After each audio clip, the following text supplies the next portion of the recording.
You are watching and listening to Chris and Leicester Till I Die TV on YouTube and your favourite podcasts. Right, Chris.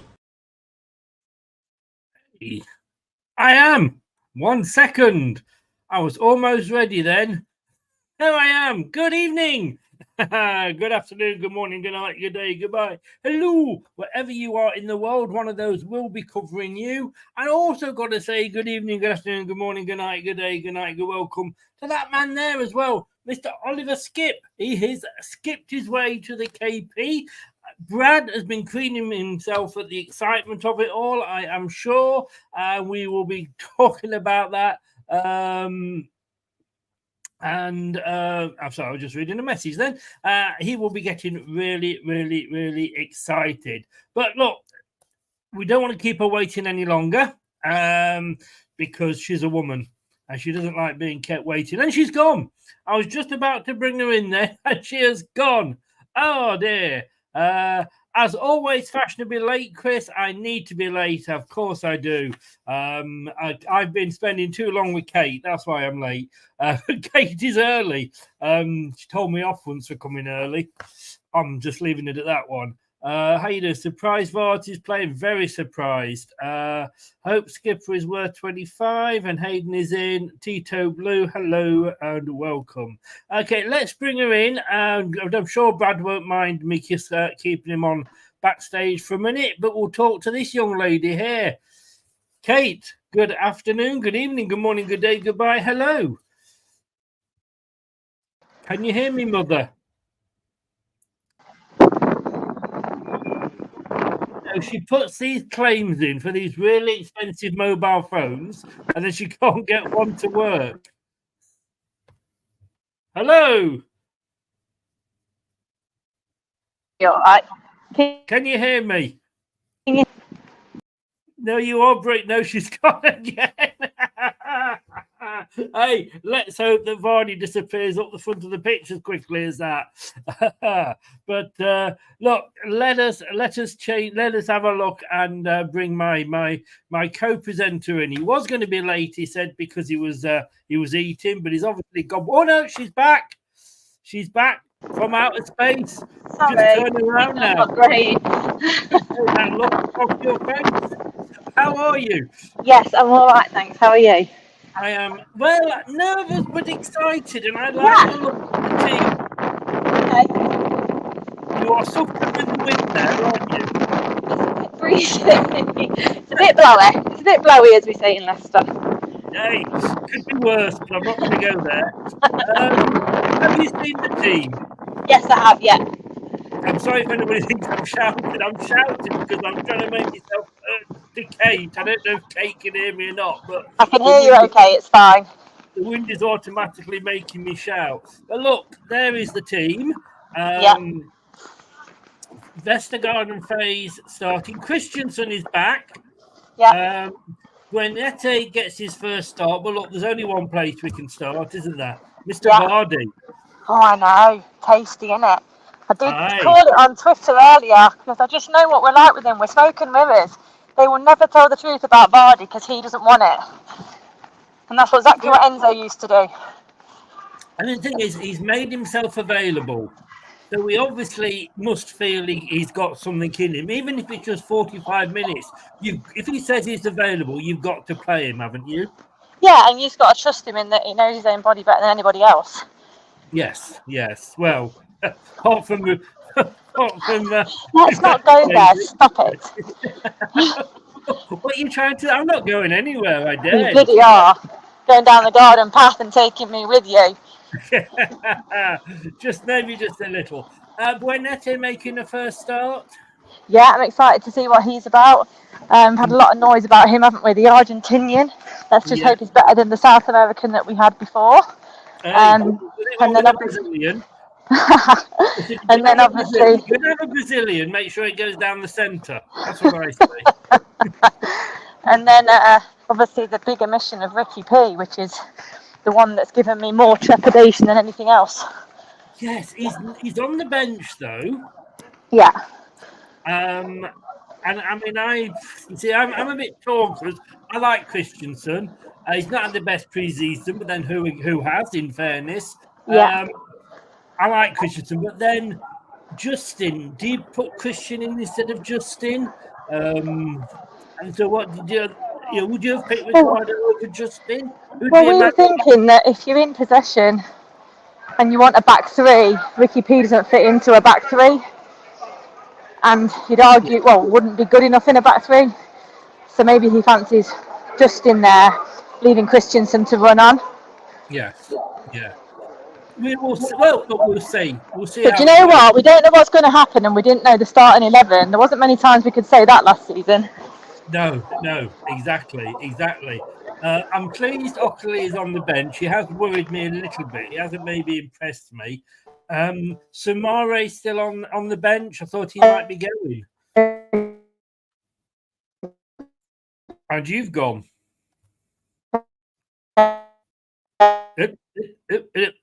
I thought it was Peter Crouch that did the robot. I think we've lost her. Brad, is it just me? Can you? She sounds like a Dalek at the moment. No, she's definitely frozen, hasn't she? She has. She has, bless her. But yeah, to kind of touch on the points that you guys were making over the team sheet, biggest surprise is Vardy being fit and available. You know, I suppose that means I won't get my 2-week contract from the club, but there we go. You know, it's all better. I don't know. Look, we need goalkeepers, don't we? Obviously. Well, that's very true. That's very true. But no, it's a good, strong team, Chris. It's probably injected a bit of, I don't know if you'd say, false optimism into us Leicester fans tonight, but it's definitely feeling a bit more optimistic about it. I kind of think Kate's last point at the end, which she was trying to say about Justin slotting into a back three better than Ricardo's, probably given him the idea to not start with Ricardo, because you do look. It's the first game of the season. I know we've kind of said on the whole this season, what with the potential incomings of a points deduction and all that rigmarole that we've talked to death about it. But you don't want to give up a lead or be a couple, or even worse, a couple of goals down early on in this game. You maybe want to just get your feet in, allow these new players to gel a little bit, find a balance in the Premier League. I know playing players that have been in the Premier League as well, but you know, the likes of Fatawu and that kind of doing a job and being a bit steady in what we've got to do. Because I would say, if you looked at the weekend games that went by, Chris, Ipswich did that for 45 minutes, and in the end, yes, they ran out of steam, and that's probably why they're a lot of people's favourites to, unfortunately for them, finish 19th, 20th, and not do ultimately that well. Kind of maybe like a Luton, be a long way off safety, but probably not disgrace themselves in the same sentence, because their quality showed through, didn't they? And it was Liverpool. And again tonight, despite all jokes and everything, it's the same with us and Spurs. So we've got to keep ourselves in the mix for the first half an hour, I think. I'm not going to be sat here bothered if it's 0-0 at half time when we haven't really done a lot going forward. Maybe had a chance or two, but we've kind of just, made it a midfield battle. If we do that for the first half of the first game of the season against Spurs at home, I'd be very happy to do that. So I'm actually very happy with the starting 11. And you know what, Chris? I know I said it tongue-in-cheek on the post, but I am glad to see Christensen getting a start, because nobody saw that after the last season, did they? Nobody saw him doing that. No. At all. He's got a lot to prove because he didn't have the best of pre-seasons. Your thought on Ricardo being left out? The thing is, Chris, you've got 4 wing backs, because Luke Thomas is still here, isn't he? He hasn't gone out anywhere on loan, has he, or anything? No, not as far as I know, no. So we've essentially got, for this season, unless something happens over the next 10 days, we have got Thomas, Justin, Christensen, and Ricardo. And I know there's a comment that Rene's just put up about Mavididi as well in that sentence. It's the same in that department. We only have a start and a backup to go for it. So I can see a lot this season. I think, like Kate says, it's going to be not really difficult. I don't think it'll be wholesale changes, but it'll be difficult to know what Cooper's thinking is to which right back or left back starts each game, and the same going forward, because I don't think anybody expected Cordova-Reid to have got a start, maybe him come off the bench, because we know how Mavididi and Fata were doing in the Championship. But for that reason, whatever reason it is, he's decided to give Cordova-Reid the nod over, Mavididi. And again, you've got to remember, we only have a limited options in them positions to play there, and it's a long season. And I think that they're going to be the positions we are going, somehow I got them all right, or more times out than not, Chris, predicting a lineup, we're going to go, wow, I thought Christensen, he's gone Justin, and I thought Justin might be on the right, and he's picked Ricardo, and vice versa up top. So, I'm not reading anything into the first game of the season on who's starting and who's on the bench, because, like you say, Chris, maybe apart from the two youngsters, I'm a bit surprised that Alves isn't on the bench. But that aside, no one's had a good pre-season in terms of performances and that. 9. Now, just remind me, because we've been a while. We're not in the league. 9 substitutes. Is that as most as we can put on? I think so. I think there's 9 allowed on the bench. Obviously, we can make 5 substitutions throughout, but I do believe it's only 9. I don't know the reason. Somebody will tell us if it's different. I'm just used to seeing. Well, I think it actually used to be 7 when it was 3, because you need, in case something happens, you've got 2 people you can move on the list or something. So maybe I've just been used to just seeing every single player we've got in pre-season on the subs bench. You never know, do you? You never know. But yeah, like I said, it's a good solid team. It's almost like now we've been doing all this speculating to see our first lineup of the season and going, oh, actually, it's not a bad team on paper, is it? I mean, when you look at that, look, we've got to remember that, like I said, this is a different Leicester to the one that got relegated. It's also a very different Leicester to the one that won the FA Cup and was finishing top 5. We are literally, we've wiped those 10 years out of not wiped them out of the history, but they've gone. We are starting again. And not only are we starting again, but as I say, to use that Formula One saying that I so like, we're at the race, but we're in the pit lane at the moment because of the points deduction hanging over us. Yes, there may be other clubs, but we don't know about them. We know about Leicester's going to, obviously, we are being charged. But when you look at that, yes, the problem is it's Spurs. But if our first game was, say, like next week's Fulham, or even Potter, no disrespect, I know Craig's in Bournemouth, but one of the sort of, 10th and downwards teams, I'd be feeling quite confident. Yeah, I would as well. And that's what this game now has the potential to do, Chris, because we could lose tonight. I know, shock horror, it's one of the 3 options we have available to us. But what I mean by that is you can lose, but you can lose with dignity, can't you? I mean, I don't think, and I'm going to relate to them because we're going to relate to these sort of teams a lot throughout the season. I don't think Ipswich losing 2-0 to Liverpool would have affected their confidence any. They did well, to be fair. Yeah. And in fact, for 50 minutes where they nearly got a penalty if it weren't for an offside decision, they will turn around and go, well, you know what, for 50 minutes we got Liverpool the game. We made them wake up and turn it on and start playing to the best of their ability, and we will get points throughout this season playing like that. If Leicester can lose, if Leicester do, and the expectation is, let's be honest, Chris, that we're going to lose tonight. But if it's 2-1 or it's 2-0 and we've had chances and we've defended well and we've had good moments in it, we're not going to go into that Fulham game going, oh, here we go. Like I said, Chris, we would go into that Fulham game going, no, you know what? Give us that for night. Give us that good period we had against Spurs, against Fulham, and we'll come out on top against them. Yeah.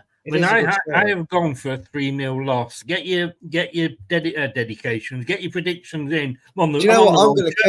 I'm going to curse you, Chris. You're going to curse me absolutely no end at the end of this game if it ends 2-2, because this was my one and only Desmond that I predicted. And if this is the only Desmond that happened, I wrote Brentford 2, Palace 1 down.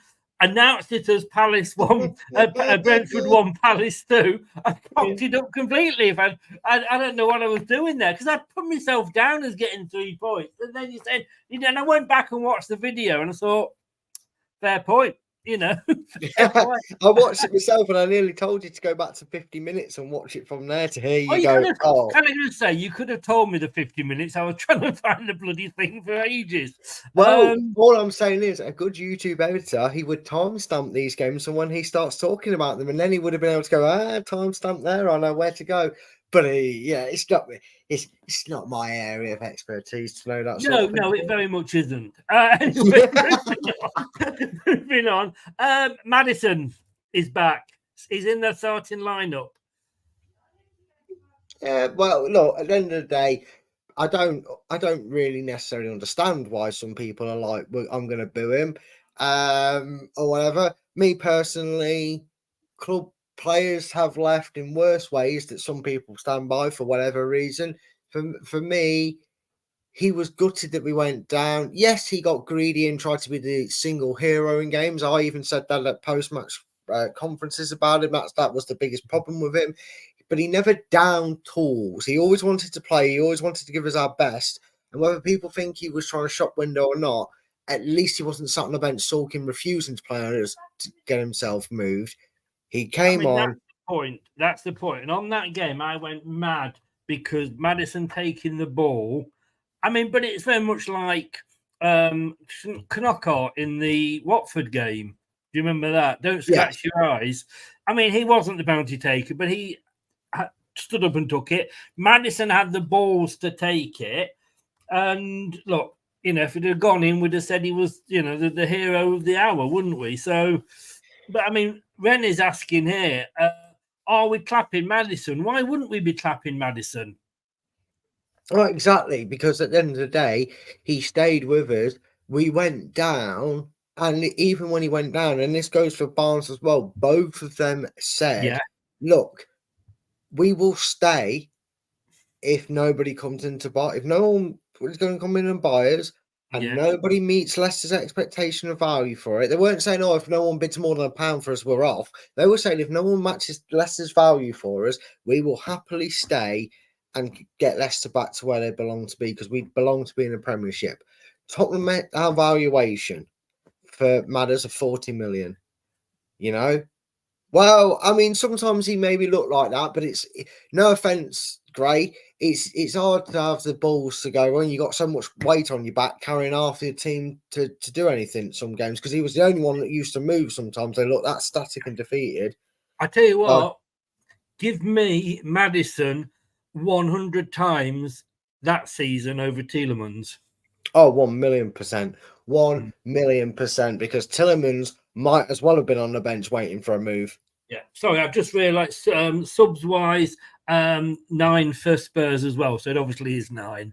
At least you haven't got 2 fucking goalkeepers on there. But yeah, I can see what you're saying, and I was a bit annoyed at the time. And it sometimes, we do this straight after the show, and I know you can't do it tonight, which is fine. But if it's a normal kickoff, we do straight after the show, and we're very sort of feelings are very high and what have you, which is why we this season we're going to be coming back. We did a couple of times last season, did the review show when we've had time to go away and calm down. And yes, I was mad at the time, but like I say, in hindsight, it's a penalty. It could have gone in. What? At least he hit the target. If he'd put it into Rose Ed, would have probably been more annoyed, and Gray saying, all day regarding Tielemans and what have you. Maddison tried his best for the shirt and the fans. Maddison is quality. All skills our clubs are desperate for a player like him. And look, KDH is the same. I won't boo him when he comes back. Yeah, I get. KDH didn't want to go. No. We know why he picked Chelsea over Brighton because you'd need a brain cell transplant to not choose Chelsea over Brighton in terms of what they offer you wage packet wise. Let's just call it what it is. And in terms of stature of the club, I'm not trying to besmirch Brighton now. I probably shouldn't have said them exact words. It sounds worse. What I mean is in terms of money and Chelsea or Brighton, it's a different level. It's why you would choose Chelsea over Leicester. Let's be honest. Unless you're the Chelsea youngster who's come to us and now a Leicester lad. But my point is, Chris, he didn't want to go, but we knew we had to go, and nobody, as much as we wanted, not even Maresca, was going to pay us 30 million for someone like Daka. No. So, I mean, we basically look. Those three players all would have been happy to stay. It was just circumstances. We needed to sell quickly last season.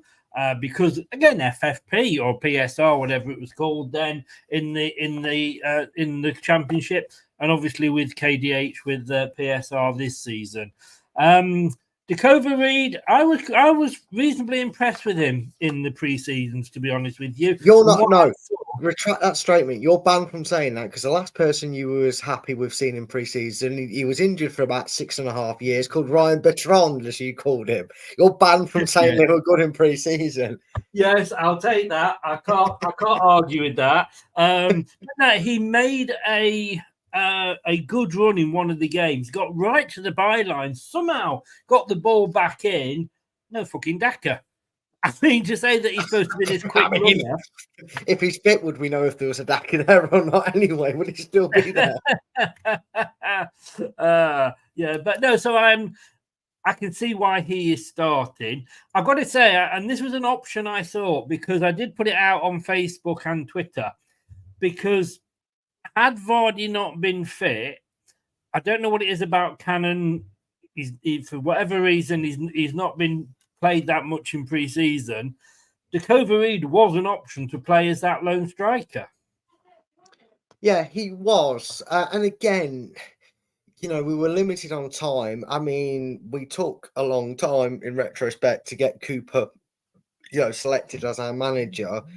And whilst these signings did come in very, very quickly, well, the new lad's taken a month. It's been a month since I signed him, but in that month before, we got the signings done very quickly with the KDH. Then having to wait until the tick over for Fatawu. That was an inevitable one. But the other signings have come through the door fairly quickly. But we've had to rush everything. And what did we see in pre-season last season, Chris, which became fruition, was the Ndidi role was one of the big obvious ones. We saw Casey McAteer, who most people don't know, and I actually didn't know till I researched. It started out as a wing back. He wasn't a winger or an attacking player by anyone's means. He was actually a defensive player. So that was something maybe you could say. Enzo said your pace is better off up the pitch than at the back end of it. So managers like to try things. They see things in players, or the coaches say, hey, you know what, a bit like Brie Kaglar-Soyuncu when John Terry spotted he was actually good and decent defending. But you know what I mean, Chris? Maybe the coach has gone, hey, tell you what, he's actually really good. And he's really good at holding on to the ball. So instead of playing him there, play him there. And that's obviously what he tried to do in the limited pre-season that we've had. I mean, the fact that Cannon's on the bench with Mavididi, I know we got used to it last season, and managers do have that habit of doing it after 5 or 6 games we figure it out. That does suggest if they're there, the like for like will be Vardy, Cannon, Mavididi, could overread. So that's one thing you might say about something that we've got maybe Cannon seeing him play football this season. Well, we will, like you say, only time will tell. Now, do you remember last season I was playing about it's the Championship, not the Premier League. So let me play this. The Premier League is back, and we've got it all covered here on Leicester Till I Die TV. Subscribe. Oh, the Premier League is back. Hey, I got to talk. Underrated, isn't overrated, isn't it? It is. You're quite right. Look, I want to talk to you about this guy because we did a show yesterday, and thank you very much for coming on that. And if I say that you weren't overly impressed with him, that's an understatement, isn't it? Oh, he's gone. No, I am still here. Sorry. You know Oh. what? I'll put in the chat. I'll be back on a sec. Sorry. Yeah, no, it's all right, mate. No problem. I mean, we've got him. 20 million for somebody that played 21 times last season. I'd say you weren't impressed with him at all, but he's a Leicester lad now. Yeah, he is. And whether I'm enamoured by the signing or not, I'd go and watch the show beforehand. If you've got a spare 5 minutes for my tangent on it, you'll find out that I'm not overly enamoured with it. But hey, I'm sure people weren't enamoured with Mavididi Fatu being brought in last season, and look what those guys did. I'm sure there was people who weren't too enamoured when we signed a non-league footballer for £1 million, and look how that turned out. So I'm willing to be proved wrong. Will he become Iosi Perez 2.0, the Brad edition? Maybe. Will he surprise us all and become, the 23-year-old White Kante for us? Probably not. But I hope to be proven somewhere in the middle, Chris. At the end of the day, do I like it, do I not? That's irrelevant. He wears the blue, and I say it about managers, so I can't, turncoat on my own words. I say it about any manager, whether it's Puel, whether it's Brendan, whilst they sit and wear or go on the pitch and wear a Leicester City kit or a tracksuit if they're managers or whatever, I will back them to do well for us when they're called upon. Yes. I even said it about Iosi Perez, not that he could, but that one game. When you sign a player, you can only go off the history, and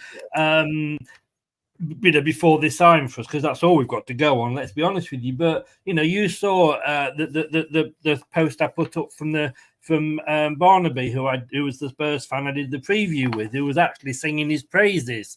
And there wasn't many with the sort of but Vestergaard like, hey, thanks for taking him off our hands, guys. And look, look what we said about Vestergaard, and look at him last season. Well, Chris, relegation season 2 seasons ago, you had me on my spout when he refused to go out on loan to other clubs. What I thought of him, and if you'd have told me after that show, Brad, listen here, he's going to be one of our best players in the Championship next season, and he's going to start our opening game of the Premier League, I'd have called mental hospital myself, Chris. In fact, I'd have been the one that was cleaning. Well, I wouldn't have been today, but Sunday I'd have been cleaning your room and would have been taking care of you in a care home that I worked for spouting such disastrous things. Yeah. Chris, but here we are, Chris. Here we are. Here we are indeed. Here we are. Here we are. Here we go. Right. Easy. Hi, Easy. How you doing? He says, interesting lineup. Yes, we have signed Skip. Is this the team that got smashed by Lens? It wasn't the starting lineup. Let me put it that way. Vestergaard wasn't on for the start against Lens. Vardy wasn't in there either. So not totally the same team at all. But, some of the main names are there. If we played 25 million for Skip, what happened to the other signings? See what happened to them, Gray. They probably didn't want to come for whatever reason. The Bayer Leverkusen guy, we mentioned him yesterday. At least this guy wants to come. And if somebody wants to come, brilliant, because a lot of things you can teach them. The love for your club or the fact that they want to play for you. Harry Winks. Look at Harry Winks. He stood down a level, if you like, to come to us last season to resurrect his career. And it's like I said when we signed, who was that Greek player? Not Dabby's ass. Theo Zagorakis. Just before then, O'Neill was getting turned down by about 3 or 4. And then suddenly he popped along and said, I want to come. And I said at the time, don't know him, but he wants to come. And that's something, Yeah, what a player he turned out to be when he was fit for us anyway. Yeah, Cooper, he wanted to come. Potter, fuck off.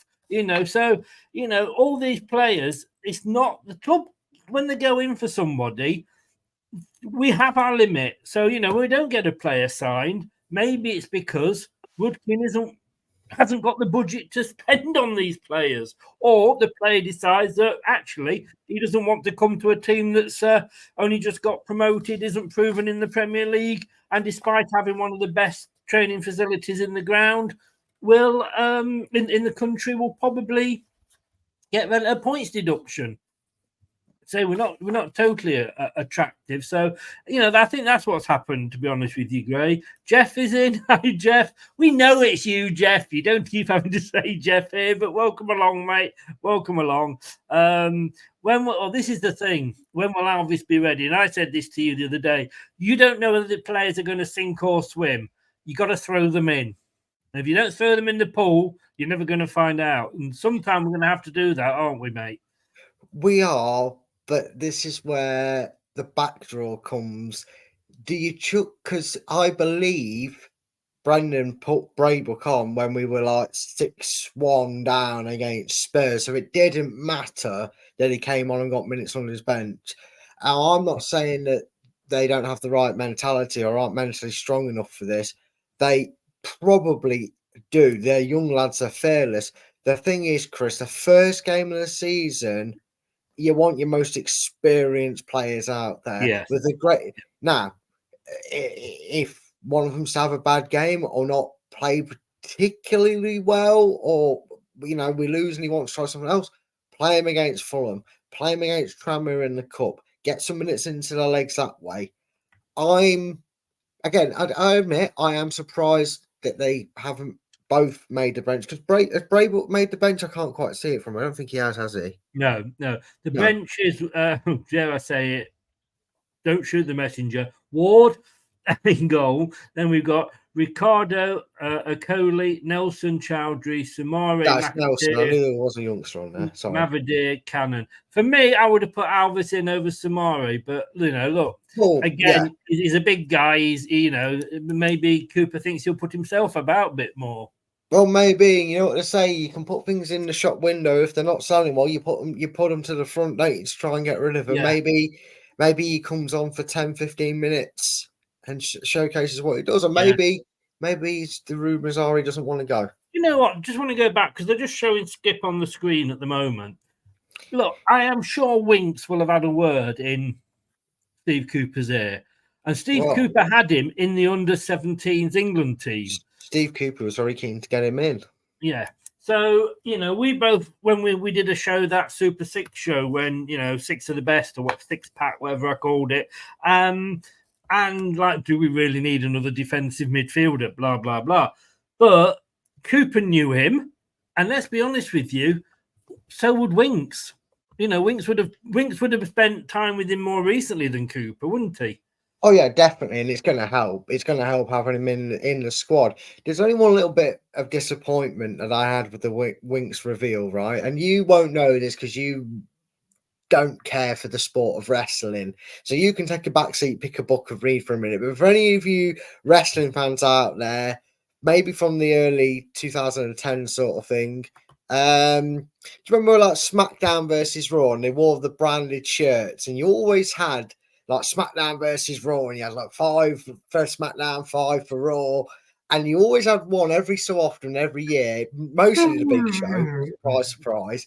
But he'd turn coat, wouldn't he? He'd stand there, and he'd turn around, and he'd take his shirt off, and he'd reveal that he was not really at Raw, he was on SmackDown, or vice versa. They could have done that with Skip, couldn't they? Made a little cartoon image of him coming on in a 5v5 for Spurs, and then turn around to his Spurs teammates and taking his Spurs shirt off to reveal his move to Leicester.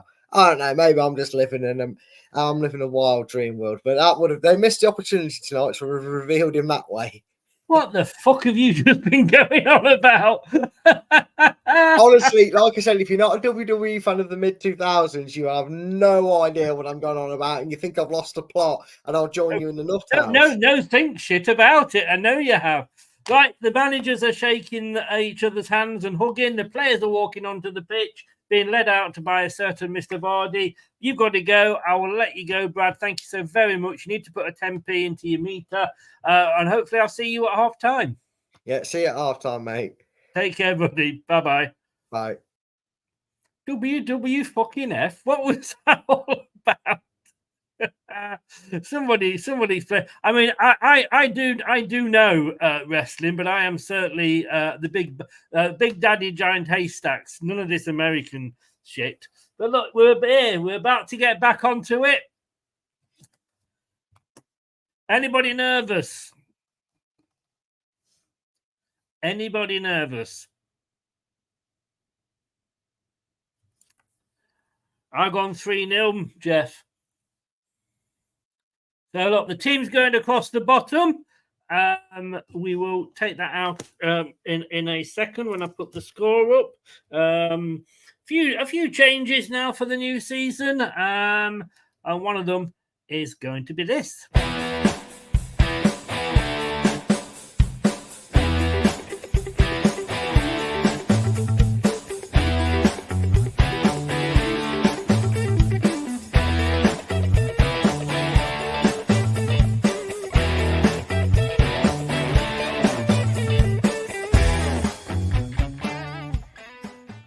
Hello, Matt Elliott here. Hi, Alan Smith here. Hey guys, Ian Hume here. Hi everybody, Jerry Taggart here.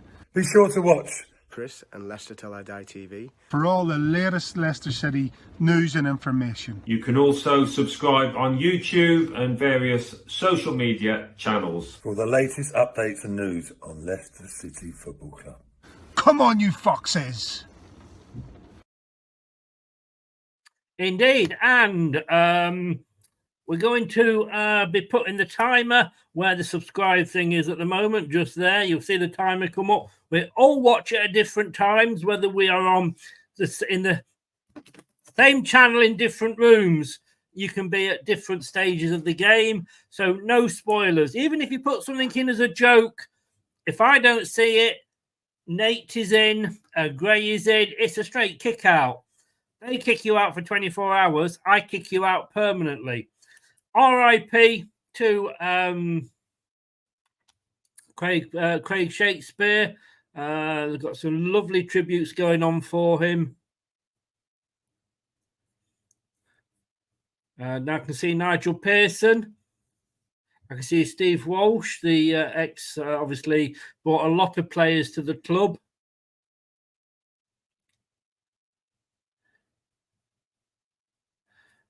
And Craig's brother, Steve Pearson, is there. Sorry, Steve Pearson. Steve Shakespeare is there. It's going to be a minute's silence, and we will honour that.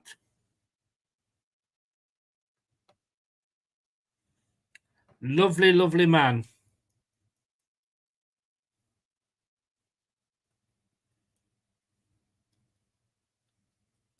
You're in a hug at the moment. Craig Shakespeare, great number 2 for Nigel Pearson, great number 2 for Claudio Ranieri. And here we go.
And there we go there. Wonderfully observed by the Leicester team. And I'm going to say as well, wonderfully observed by the Spurs team and the Spurs management team as well. Applause all round the ground. Hiya, Shane. Dino. Hi, Dino. Hi, Craig. How you doing, mate? Thank you very much, mate. I need the look. Good point for you at the weekend.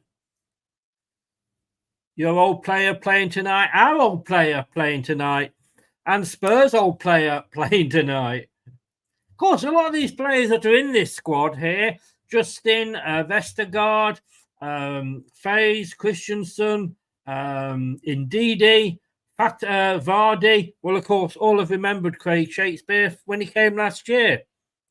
And Iguez, yeah, who's gone to Forest for a job on scouting. So remember, guys, no spoilers. And here we go.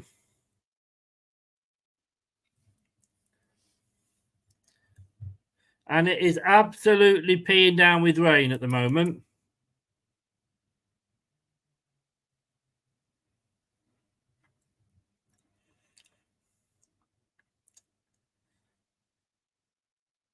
Oh, Spurs immediately coming down. Can he get to that and keep it in? No, he can't. It's going to be a very fast pitch because the water is obviously... well, it's raining, so it's going to be water. How's the set? Oh, it's Matt. Is it? Hiya, Matt. How you doing, mate?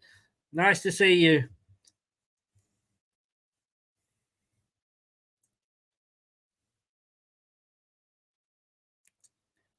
Fatawu immediately puts Vardy through.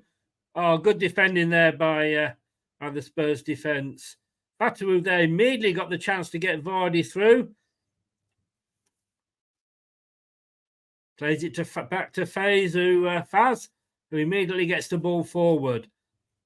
Leicester putting a few good balls together, keeping possession, being forced back, but they are keeping possession. And Faze lost it there, but he managed somehow. It was luckily, I think it was Ndidi that helped him out, got it back. I am Matt. Thank you very much. Yep. Oh. The goalkeeper there for Spurs was very much taking a bit of a risk, but he did manage to beat Vardy. Hermansson has got the ball in his hands. Like I say, guys, is the sound okay?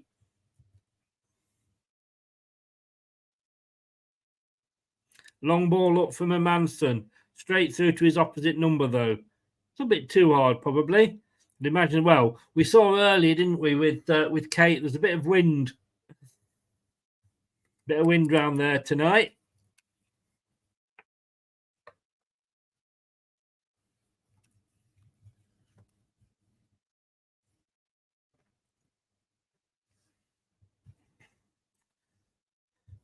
Good to see Vardy back.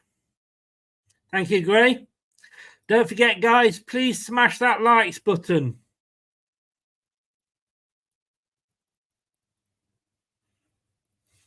It does help the channel out. It helps with our algorithms.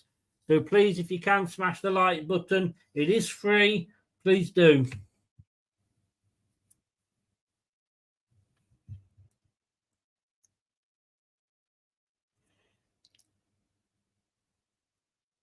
Free kick there. You have to get used to these referees again.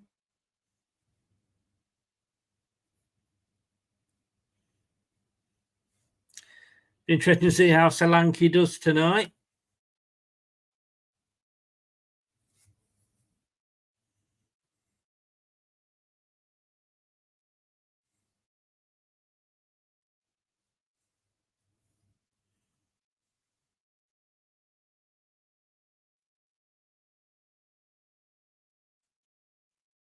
That's it. First corner after 3.5 minutes. And it goes to Spurs.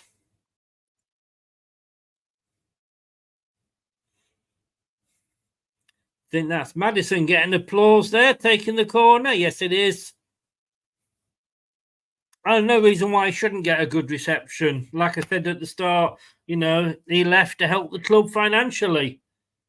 Good header clear there by Leicester, but it's straight to a Spurs player, but it is being forced back. Turns on the ball, Son. Plays it back into his own half.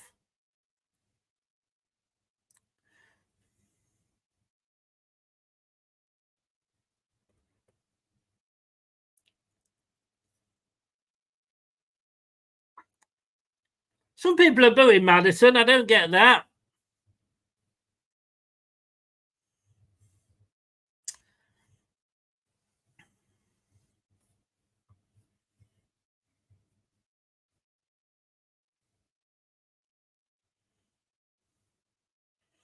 Not cleared very well there by Leicester at the moment. They're getting pinned in a little bit by Spurs. 50 in, 54 in now. Of course, it's on. It is on Sky, so we never get huge viewing figures when it's on Sky.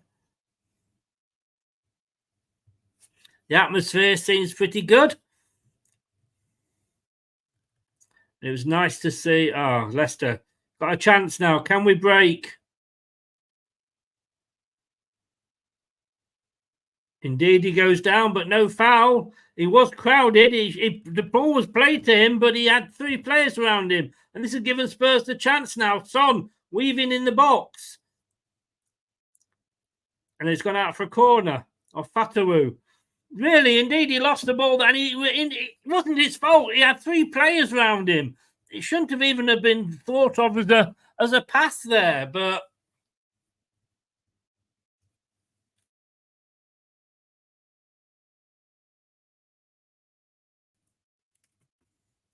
So let's have a look. Pushing and shoving going on in the box. Oh! Off the line there.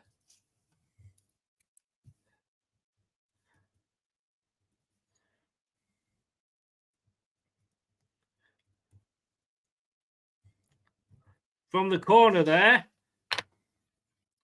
It was Johnson. And my pen's run out.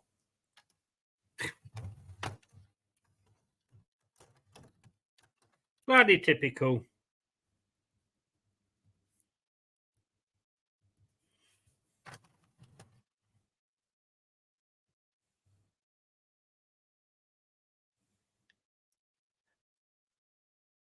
I haven't seen the replay of that yet.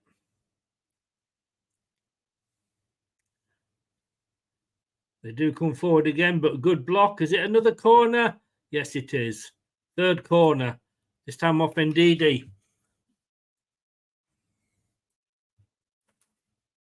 Oh.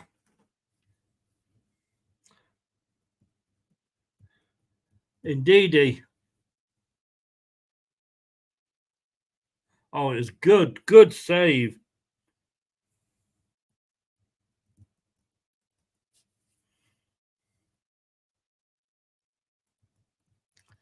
Oh, ball in, but Manson was there again. I think we can say it's definitely the moment that it is Spurs on top.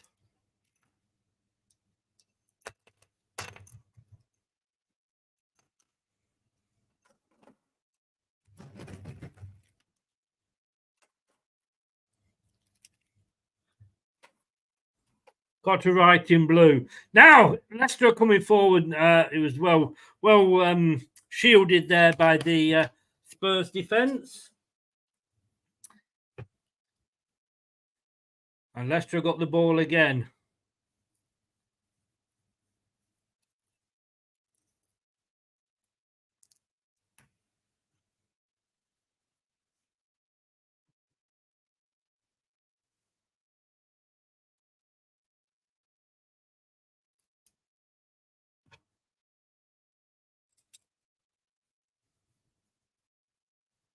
Sorting my pen out. Got to have a blue pen.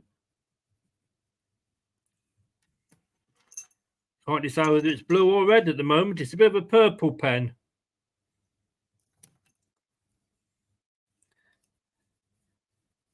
The chances have all gone Tottenham's way.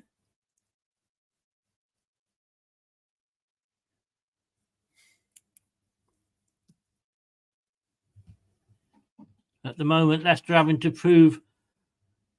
Oh, just in there, but he's given the ball away in a not particularly good position. And Fatawu boots it upfield. Whoa. Just in there did so well in defence and they just gave the ball away.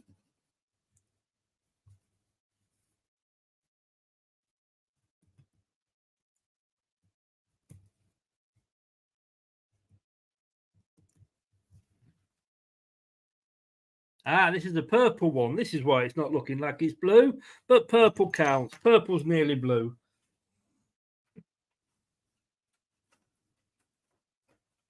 In my eyes, anyway.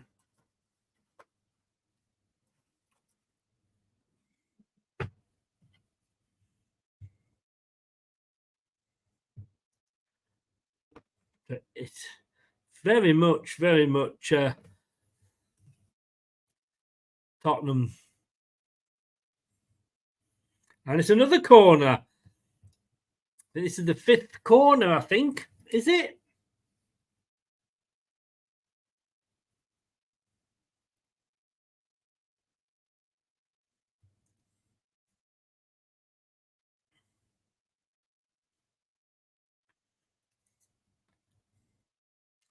Just number 4. And it's all the way over. And it's a corner on the far side now. Corner number 5. Corner number 5, please.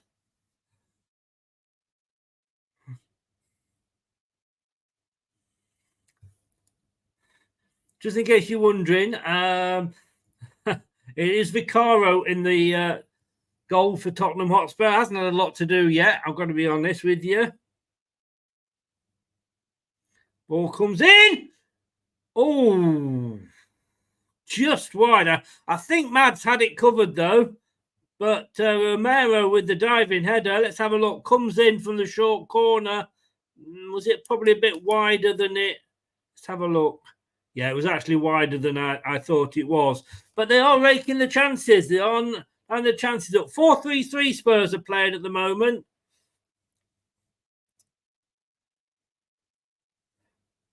Oof. Again, that was a poor ball that played his friend into trouble. Fataru arguing with the linesman. He hasn't won the throw-in.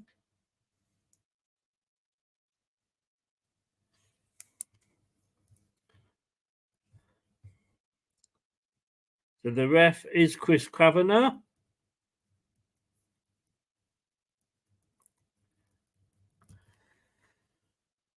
At the moment, we're looking at a lot of possession. 68.5% to Tottenham.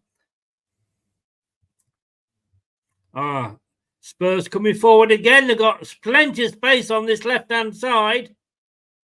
Maddison plays the ball in. Good defending. It's a goal kick this time.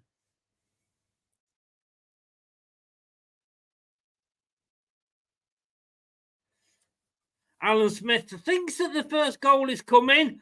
Can I argue with him? Son played it over to Maddison and overlapped. And was it Solanke, I'm guessing, who was falling all over himself? Well, yes, I'm not sure what he was doing there.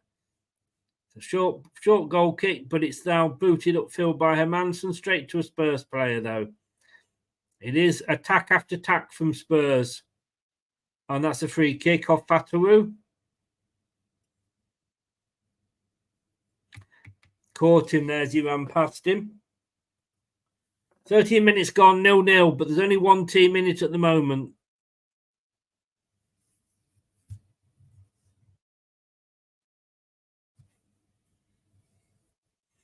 Leicester having to do some more defending.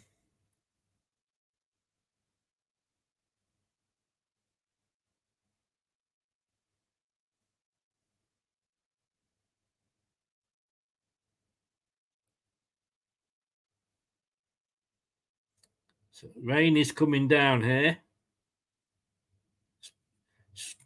Easy header for the Leicester defence, but again, straight to a Tottenham player.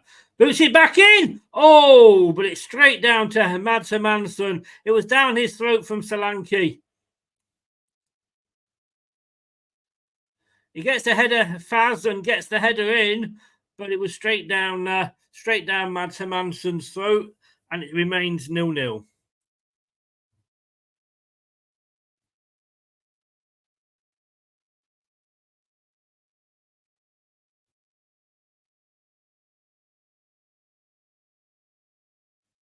Yeah, thank you. The commentators just reminding us of our not so successful pre-season.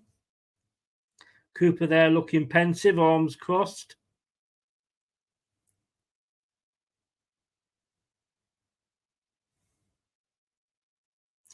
Back to Manson.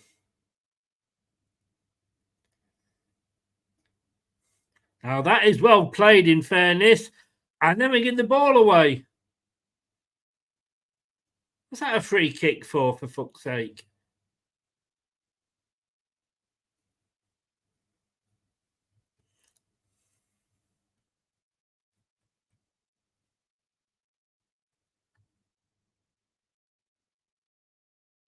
Yeah, but just saying then, it was a very good point by Alan Smith. Buenete not really had much of the ball at the moment. Number 40, he is.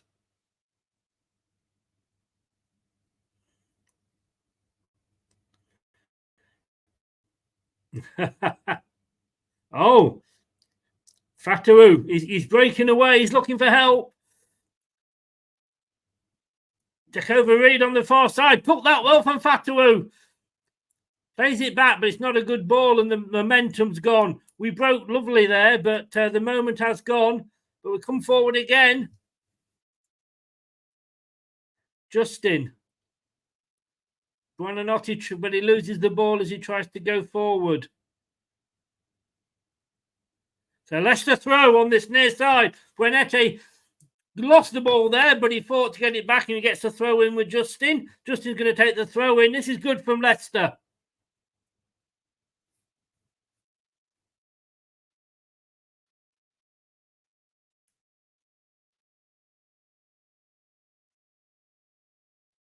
He's been banned. I'm sure he was kicked, but I've also banned him as well.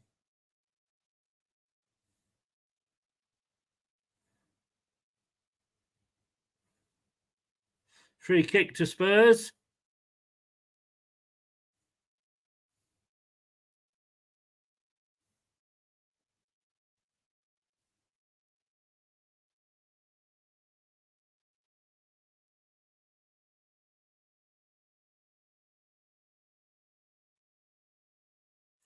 Spurs coming forward.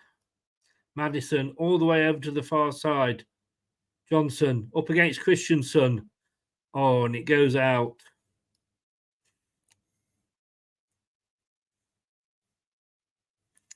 So he gets double whammy there because he was kicked by Gray, but then he was banned by me. So good thing is he may well come back in 24 hours, but we won't know because he's banned. We don't see his comments, so he'll be sat in the corner wanking away on his own.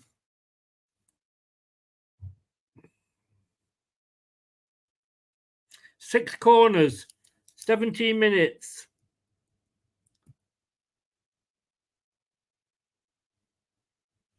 It's gone out for another corner, has it?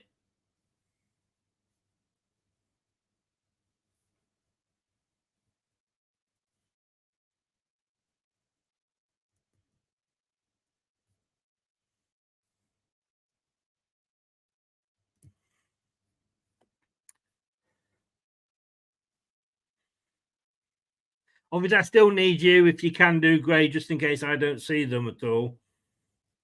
16 minutes gone. 18 minutes gone. Sorry, I can't read. And then it's wide. Thing was that he was obviously, he was trying to wind us up because, he hasn't got a life and his mother probably has still got him locked down in the basement.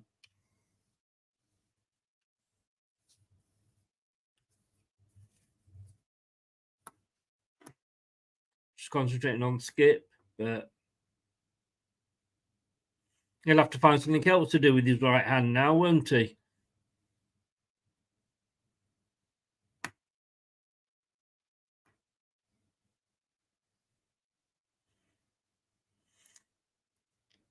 Oh.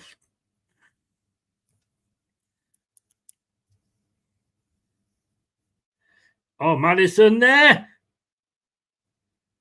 Solanke goes down, but no penalty.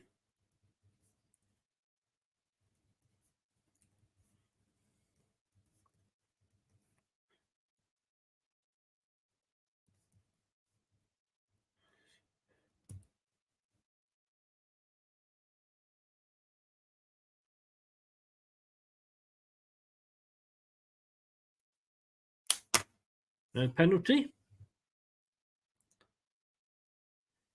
I mean, I don't.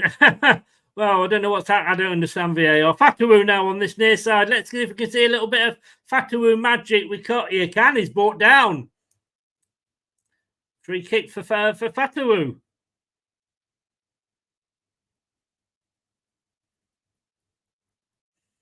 Guilty conscience, Ben.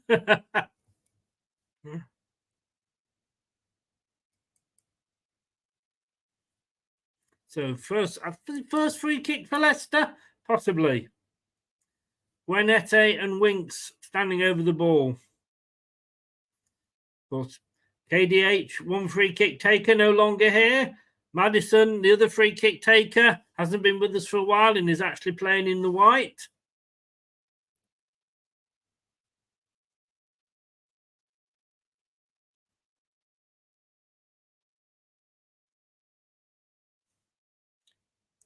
Takes it short. Well, it wasn't. It was a good idea what they're trying to do. Played it out to Dakova Reed, crossed it in. Buenete, he looks about 15, Buenete, but he's obviously had a full season last season with Brighton. Justin. Oh, lovely turn by Buenete.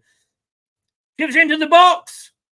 Oh, Dakova Reed just a little bit ahead of him. Well, if that's what Buenete can do, then I'm going to quite like this guy. He took that ball, he turned it well, and in so doing, he took out 2 Tottenham players and got in a lovely cross.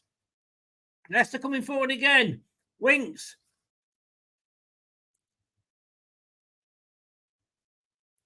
Oh, that's a free kick to Spurs off Ndidi. Ndidi was pulling.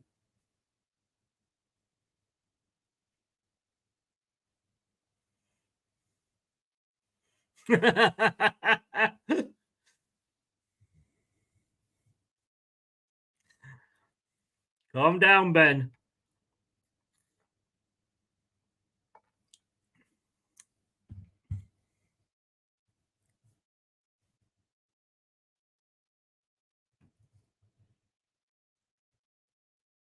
So we come back into it a little bit at the moment, have Leicester.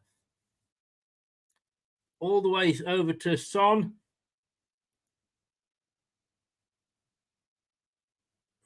Leicester, Fatawu, Fatawu through Leicester. Kicks it long. I mean, he did well there to actually... Vardy couldn't control it, but he did well to actually get it clear. Buenete. Gray. I don't know why I'm doing that because he's Argentinian, not Italian, but there we go.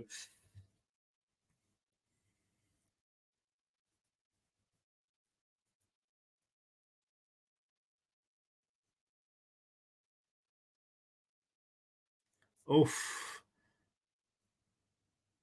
Leicester got it away back up into the Spurs half, only as far as the goalkeeper, but got me a little bit worried there.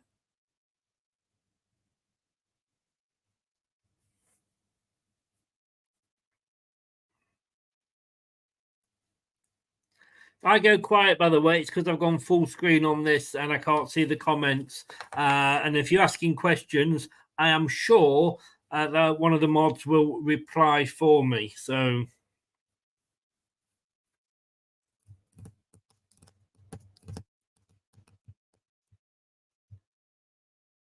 Solanke is causing us problems, and so is Maddison. Oof. Christensen header there. I wasn't sure which way that was going to go. Hey, Fatawu.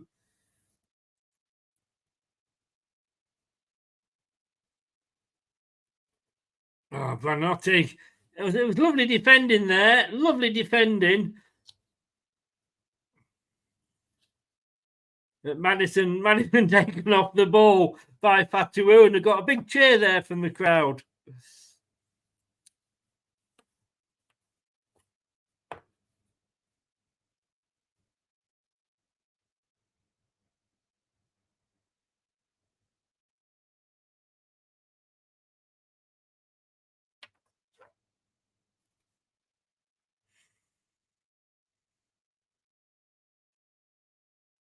Spurs coming forward. How often have I said that this half?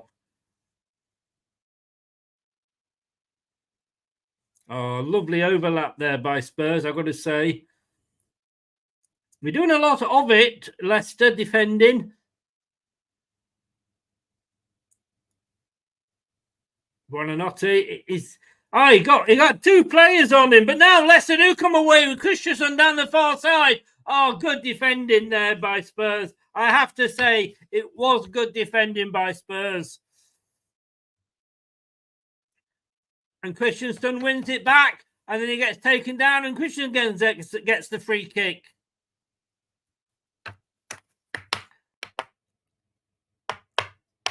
Me think there's clappers. Is there clappers at the ground?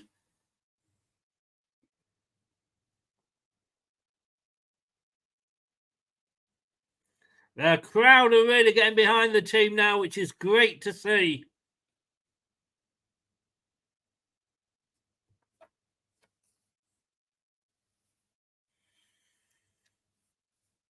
I do like Christensen. I think he could do well for us. Paz chips the ball over the top. Can Vardy get it? It's defended again. Spurs still have it.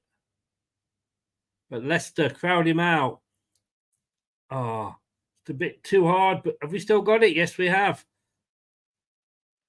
We need to be shouting to our players. Player on. We seem to be passing it to people. We are being closed down very quickly.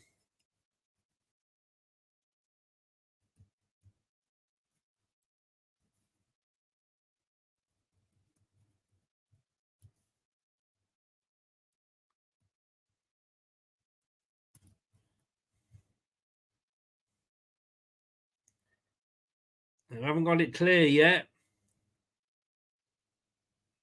Now we have, but every time a player goes down in the Leicester box, a player in white, I do panic.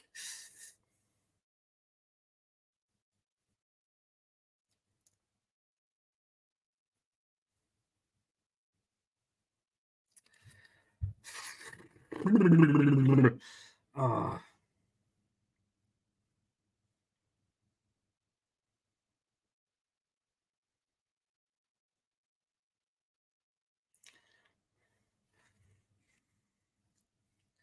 But given away there by Spurs. Lovely ball across to Buonanotte. Oh, Vardy just... Oh, it's a lovely ball to Vardy. Vardy just couldn't control it. It was between two players. Buonanotte, wow, he's having a good game. I'm not going to say he isn't.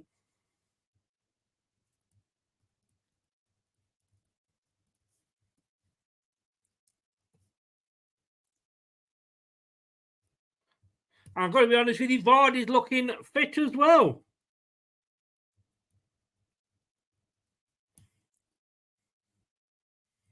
Doesn't seem to be showing any signs of any knock at all.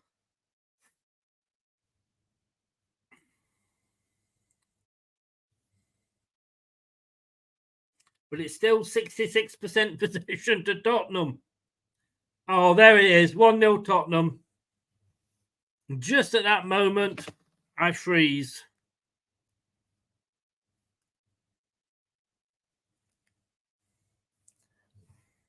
Spurs 1, Leicester City 0.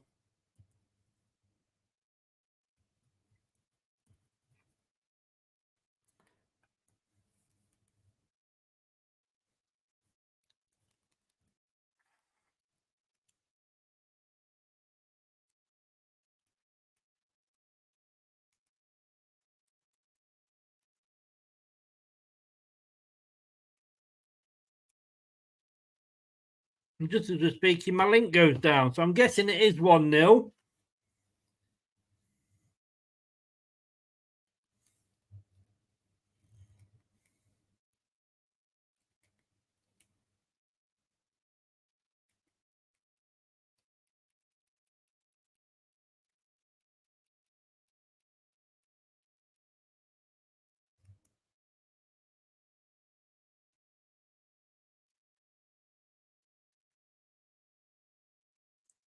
And I can't say anything at the moment because my My link has gone down, but we're looking at 1-0, I'm guessing.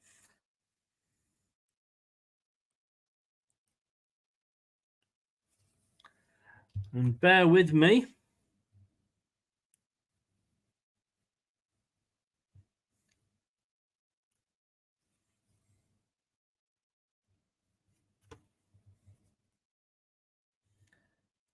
Just at that moment that it decides it wants to update.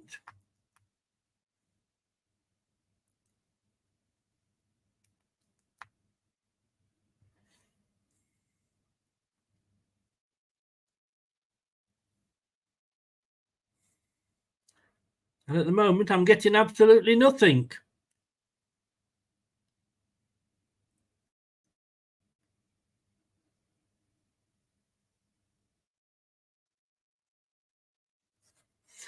Is anybody still getting me, by the way? Because my internet has gone down on the screen.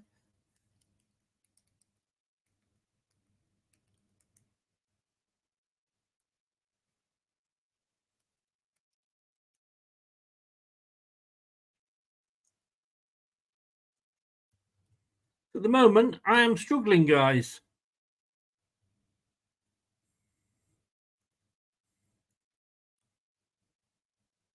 So Pero on 29 minutes it was.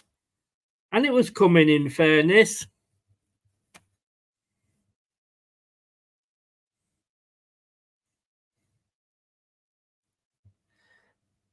So at the moment, I'm getting absolutely sweet FA on the screen.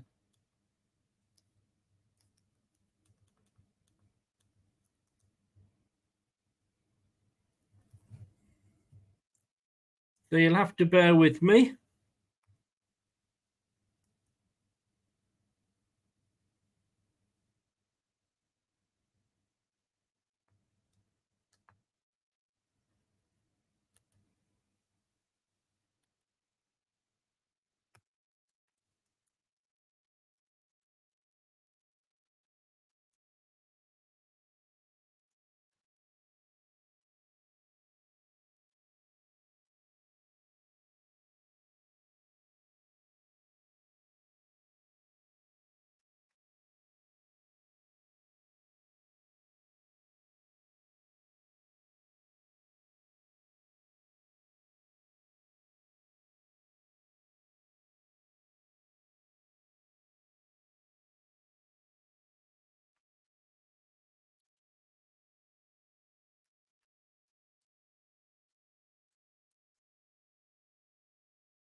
No, nothing is working for me at the moment.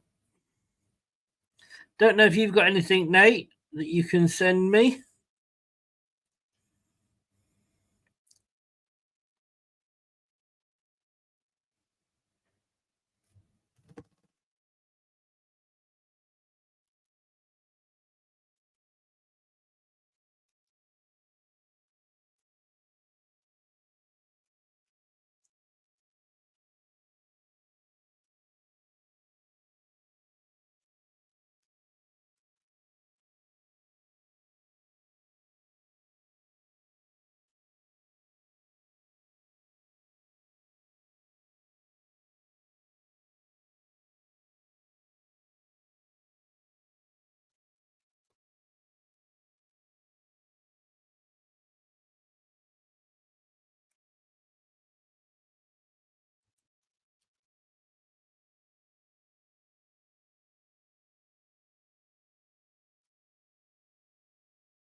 I'll be back in a minute, guys.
That's the least of my worries. No sound, I'll tell you. Tottenham are coming forward again.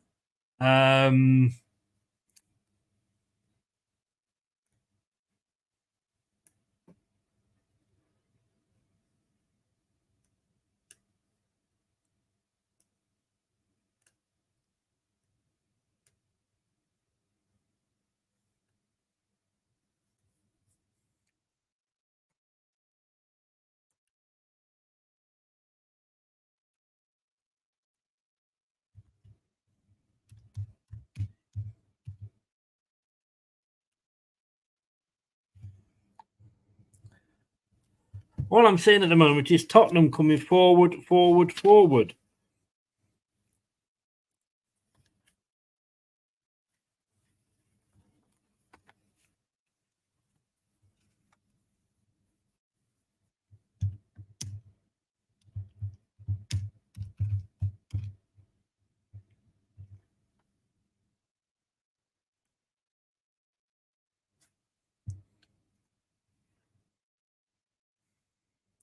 At the moment, we are 38 minutes into the game.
So it's still 1-0. You are going to have to bear with me because don't know if is Nate still in.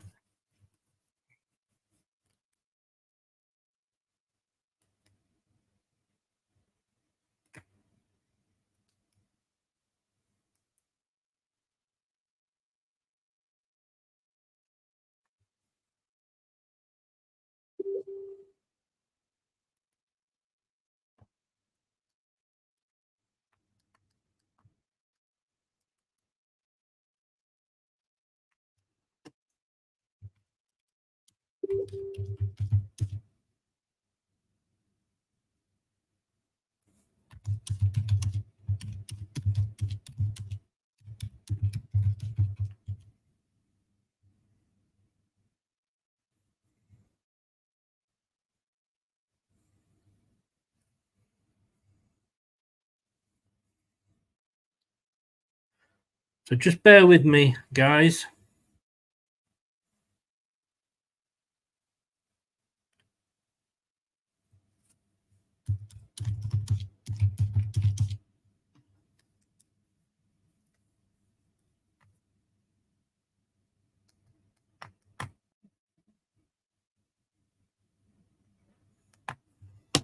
And I'm back.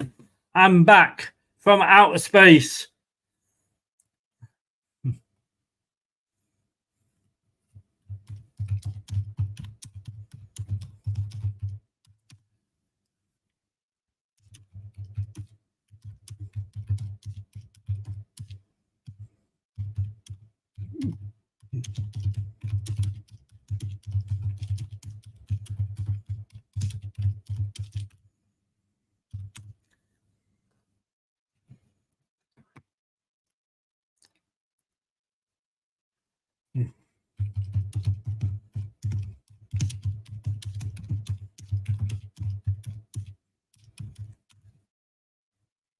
So 41 minutes gone, 1-0 to Spurs. And Spurs are definitely bossing it.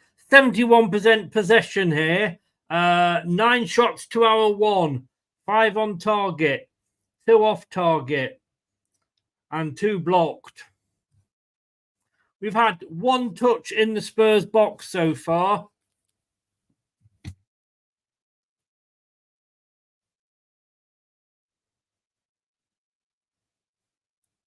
So Perro's goal is the difference. And I come back and guess what? It's another corner.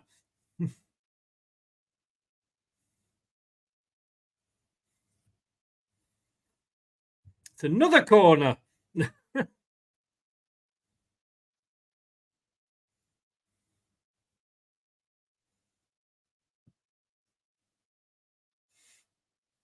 Just saying on the screen here, we need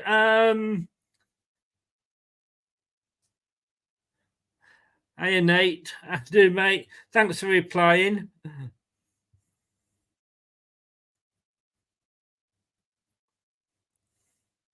Yeah, no, I get that, Matt. Let's just have a look. Maddison taking the corner here, headed clear. I do get that. I mean, they said that with Chelsea yesterday, Man City. You know, yes, I mean, Tottenham, let's face it, are beatable. Well, they were last season. Obviously, they've added to that. But there are going to be easier games.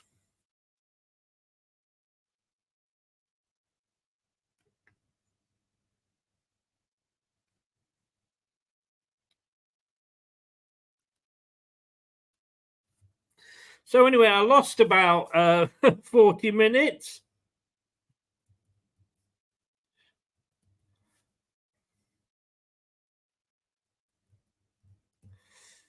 No, I didn't lose 40 minutes. I lost about 10 minutes of the game there. Oh, this is Craig, is it? Well, honestly, you're coming on the same bloody thing. I can't work out whether it's Craig or it's Matt. Have you got your hand up a cow's arse? If you have, it's Craig.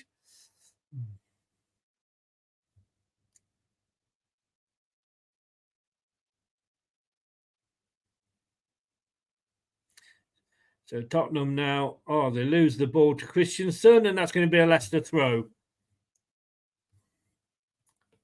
44 minutes gone.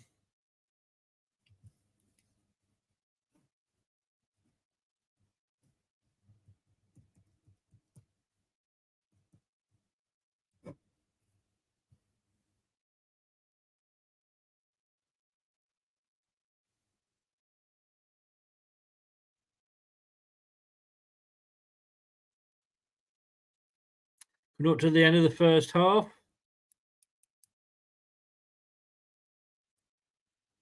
That's the new signing, Buenete, Ben.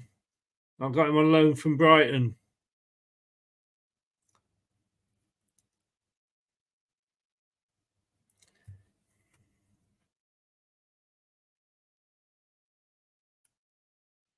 One minute of added time. Ninja time. Do you remember that? I haven't done that for a while, have we?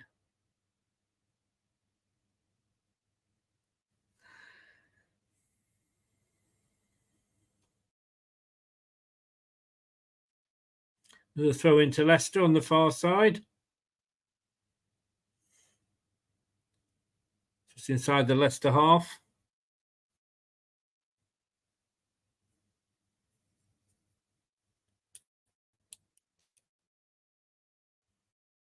Yes, you can, Craig.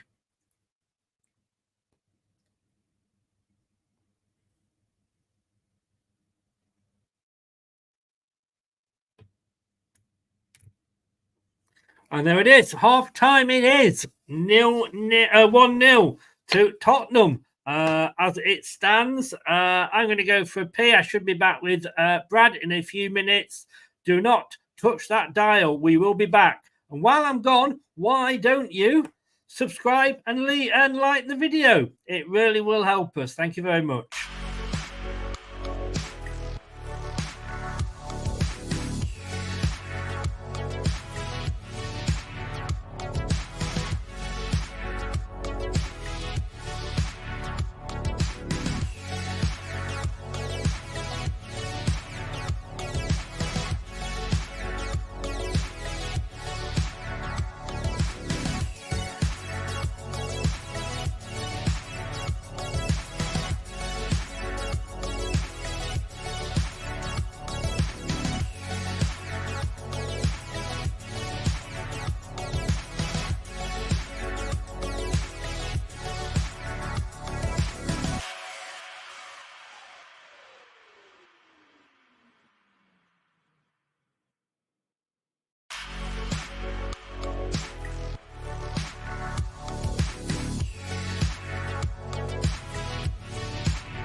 The Premier League is back, and we've got it all covered here on Leicester Till I Die TV. Subscribe.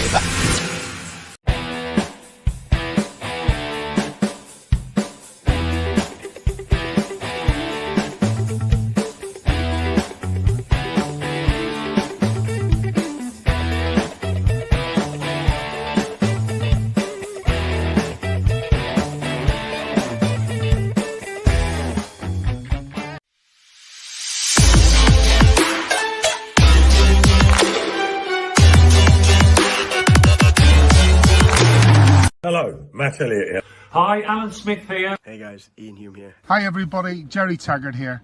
Be sure to watch Chris and Leicester Till I Die TV. For all the latest Leicester City news and information. You can also subscribe on YouTube and various social media channels. for the latest updates and news on Leicester City Football Club. Come on, you foxes!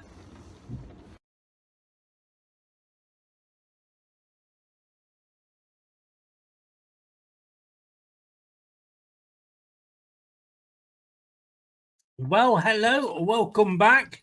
Could be worse. Probably deserves to be worse. 10 shots against our 1. 22 touches in our box. Hello, missus. Against our 1 in their box. No shots on target from us and just the 1 shot. It has been a half of defending. Cordova-Reid, yeah, he maybe looked a little bit lost on the left there. I didn't think that was his position. I thought he was more on the right side, but maybe he can do a bit of both. Just seeing the goal again now, because just at that point, it was a crossing for Maddison. And Puero goes in. Yeah, it's a good goal. That was just when my feed went down. Premier League decided they didn't want me to watch it. Let's have a look. And I'm not sure whether Brad's here or not. Well, yes, he is. Hello, Brad. See, Chris. Let me just. Can you see Chris, me? You've gone blank, my own mate. Ah, You've gone. Hey, are you back? I'm from outer space. See, what I do want to do is get rid of that. There we go. Well, my lead, Premier League, stuck their big finger into the spindle, and my lead went down just as they scored the goal. I mean, look, 10 shots to them, 1 to us, 22 touches in our box, 1 touch in their box, and 72% possession. Is it to be expected? Yeah, I think so. I think it was very to be expected. You know, the lineup's strong, but you look at it. Cordova-Reid is more of a muscle than Mavididi. Vestergaard, we know, isn't blessed with pace, so he's there to kind of drop back and sit deep defence. And the first half of any game, you look at. I can't say Southampton because they couldn't beat 10-men Newcastle, but you look at any recent history of any newly promoted side that comes up and they get a tough start to the season, you know, Ipswich getting Liverpool and we've got Tottenham today respectively. You want to kind of, in the nicest way, feel your way into the game and then hope to build your way into the game and start causing them problems. And it was just unfortunate that we kind of got into that 25-minute zone where we hadn't conceded. Yes, it was all Tottenham, but we just started to maybe find our feet a little bit and then bang, the goal. Look, yeah, maybe the defence could have done a little bit better in the build-up to it. I'm not saying that, but from the cross to the header, there's not a lot you can do to stop it.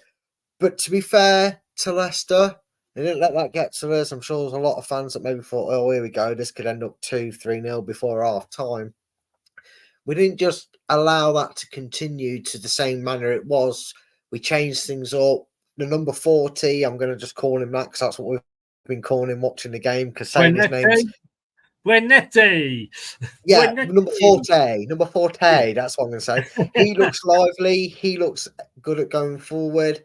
I think Fataru's had his welcome to the Premier League because he looks like he can knock the ball past them, but when he feels contact, I think he's still got it in his mind. He's going to get the decisions like he was getting in the Championship, which you don't get at this level. But that aside, Chris, from what I saw of the game, it's probably what we expected. And at the end of the day, it is only 1-0. The expectation is going to be on Spurs to win this and win this comfortably. But the fact of the matter is, whether they've dominated 90% possession, 70% possession, or they've only had 30% of the ball, the biggest stat is they are winning, but it is only 1-0. And why that does remain a case, Chris, we still have something to come out of this game. You want to find positives? I'll tell you positives. Leicester are 15th in the league. Yes. In fact, we're joint 13th, I believe. We're joint 13th. If we would have said like 1-0 at half time, we wouldn't have been that disappointed, would we? No, we wouldn't. And again, you kind of just expected what we saw. It was very reserved. I think they wanted the players to get a feel for game. We know our pre-season's been a muddle, to say the least. We were saying in the front room, we were saying, the manager was late coming into the club because it took us a while to get him in. So he hasn't had long to get his players into the ideas. The new signings have to move bed into the group, and then he's got to work on it. So given everything he's got, this was to be expected. Sit back, be cautious, try and hit them on the counter, get in behind them. We managed it a little bit, but not to any great success. Although for half a second when Dicova Reed had that shot, I thought, hey, that's on target. No, it was like that Robert Hu free kick in the end. But you never know, do you? Make a couple of changes. Cooper out. Well, I mean, that's just Luke. Maybe he's just talking about his facial expressions. He's pouting. I don't know. No, he did correct himself. I mean, it's early days yet, isn't it? I mean, look, we could be 5-0 down by now. Let's look on the positive side. Positive side, but on 5 minutes, Ndidi overhead spectacular clearance off the line. They're piling the corners up, but we're defending them reasonably well. I mean, all right, it's a bit last minute sometimes, but look, I'm not looking at this thinking, I'm not looking at it behind, like, my hands going like, oh God, No, that's the thing as well. I think a little bit of pre-match acceptance of what was coming makes it easier to kind of accept that Spurs had a lot of the ball. But in realism's terms, they had that chance that was forced a good save out of Madders, out of Mads. They haven't really tested him, have they? He had that. He had that one good save that he made, and then the header's just one of them. You're not saved him, unfortunately. It might not be a spectacular goal, but it's just out of your reach and it nestles into the bottom corner. Thunderfox, we're playing a team that realistically is going to finish top 5. We're playing a team who everybody took the piss out of last season for being poor, but in the end finished, 5th, didn't they? We're talking about a well-established European footballing side that play European football, and on paper, don't know about you, Chris. These aren't blue tinted, but I'll take these off and say it with my chest. I'm not sure if there's a position on that Spurs team in that lineup that any of our players get into that team. I think we are outweighed on every aspect of the pitch in terms of quality. But this is football. It's a weird old sport. And at the end of the day, coulda, shoulda, woulda. We're not 4 or 5-0 down. We're 1-0 down. Take Dicova Reed off. Not that he's had a bad game, but get Mavididi on, because what we're lacking, Chris, on the counter. I'm going to end it there because the players are coming out, mate. So... Beautiful. I would say I'll see you later, but I won't. So I'll see you tomorrow. Thanks so much, mate. All the best. See you tomorrow at 5. Take care, buddy. Cheers. Bye. Thank you. Right. He's not going to be back at full time. He's going to be up early for his job basically. So well done. So it's half time. Tottenham are going into a huddle at half time. I don't exactly know why that is, but here we go.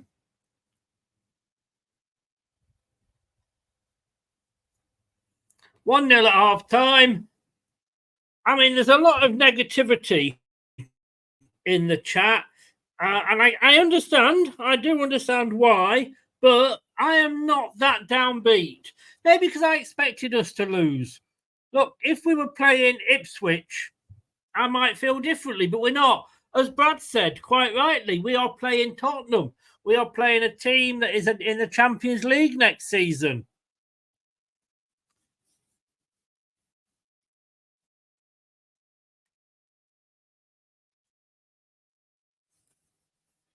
Leicester coming out now.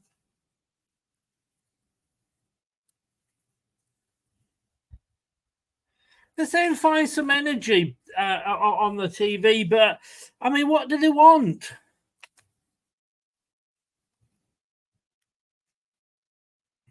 Oh, yeah, sorry, Tottenham are a Europa League. Europa League is what they're in. But look, it's only 1-0.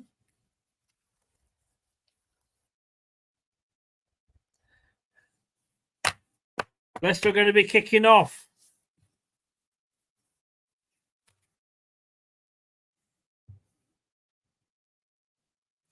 No. Well, Leicester are going to kick off. No change at half time. Jamie Vardy over the ball.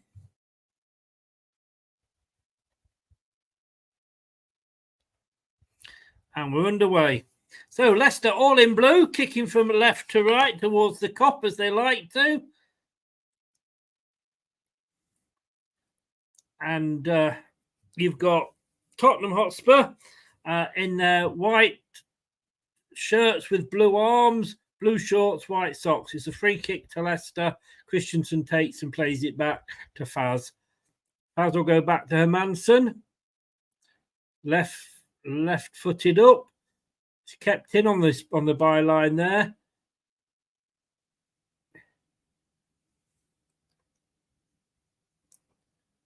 Oh, and that would nice. Again, it's not quite coming off for Leicester. That was a lovely ball forward, but now Spurs have got the chance to come away now. Like I say, no changes at half time.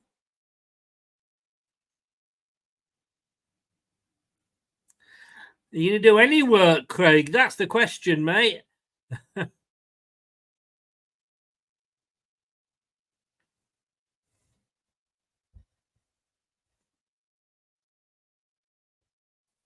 Like I say, we've just got to remember, we are a promoted team. They are the team that finished 5th last season.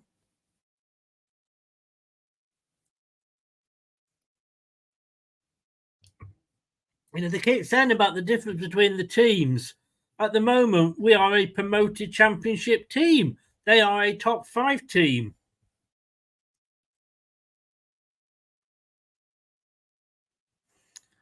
Fair, yeah, good point, easy. Justin with a long ball upfield. Referee didn't give it. I mean, the Leicester player was being pulled down all over the place, Fatawu, but wasn't given anything.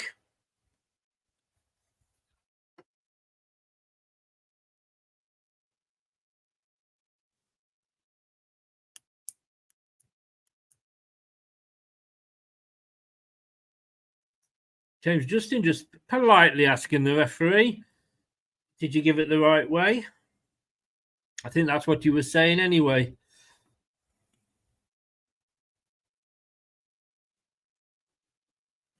Oh, then the referee gives that one, for God's sake.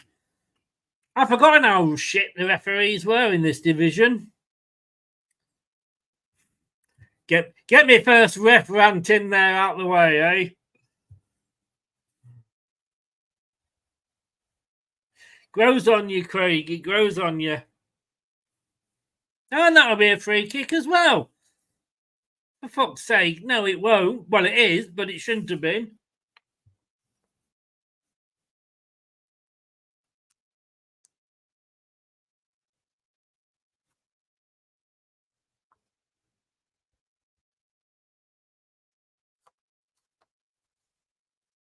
It goes back to the Spurs keeper.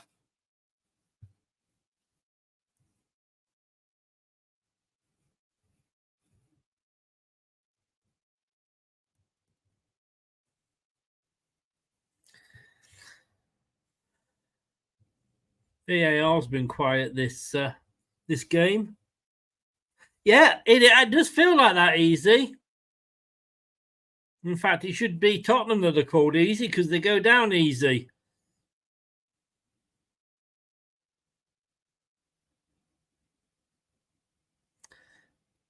Hey, not able to get the ball across Brennan Johnson. Good signing for Spurs.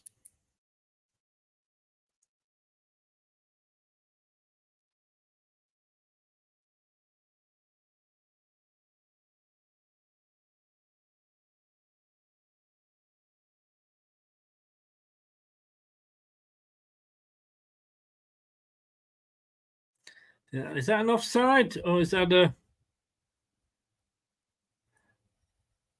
Don't know what he did there, Maddison, because they were showing us the Spurs subs. He's having to take the corner again. That was good. That was good, Sky, wasn't it? Oh, good defending there by Leicester. What was the point of showing us 5 people sat on the bench in coats when the corner was about to be taken? Sake, Sky. Anyway, it's a throw in to Spurs on the far side.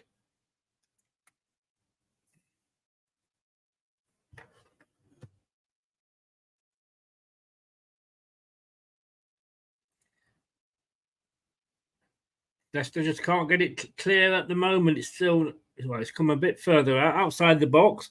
Played down this near side now. Turned by the Tottenham player. Good play by Tottenham. They are looking a good side. Maddison turns on the ball. And again. Now, this is good play by Spurs. But blocked by Christensen. And that's a free kick to Leicester, yeah, as he pushes the Leicester player over.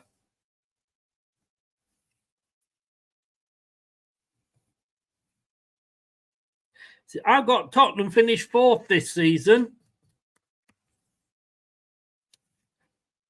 Really to say that they can't finish higher. Maddison is enjoying his return to the KP, though.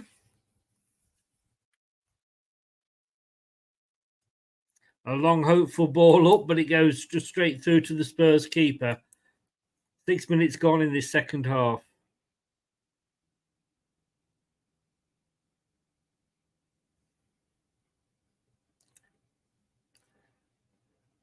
Now Vardy, Buonetti from Vardy! Oh, Dakova Reed. It fell beautifully for him on his left foot, but it was it was offside anyway. Offside. I don't know, was that offside? Yes, it was. In fairness, he went too soon. But he didn't go soon enough because the Tottenham player caught him up. But it's promising from Leicester. It is promising. It was a lovely ball again from Buonetti. Everything seems to be going through him at the moment.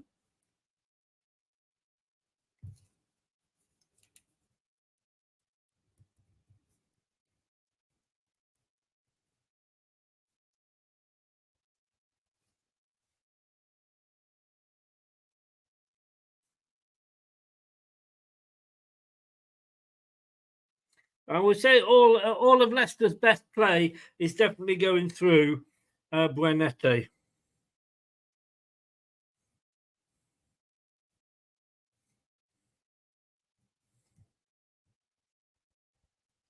Do you know I've not heard much of in this game? And that's Winks.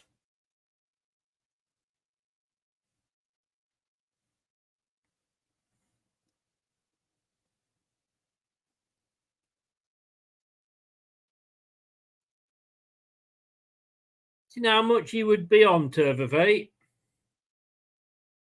Vardy gets the header up. Oh, Buonetti, he took it, but he just couldn't control it.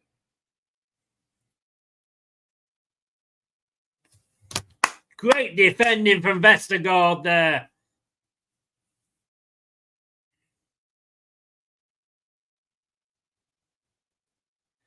Oh, that could be a free kick to Leicester. Yes, it is. It's not been a dirty game, and there's been no bookings so far. I don't know, not that I saw, unless anything happened while I was didn't have a line. But No bookings being shown. So, just you can see the Leicester team there on your left, can't you? 4-2-3-1 apparently.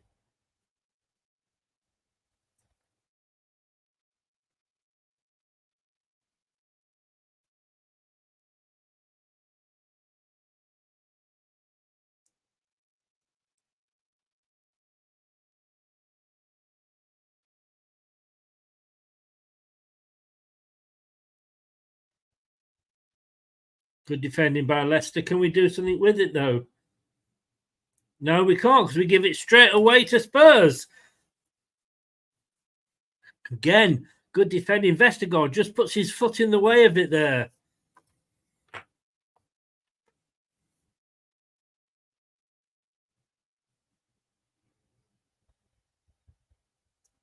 Oh, Solanke with a shot. Good save from Hermansen.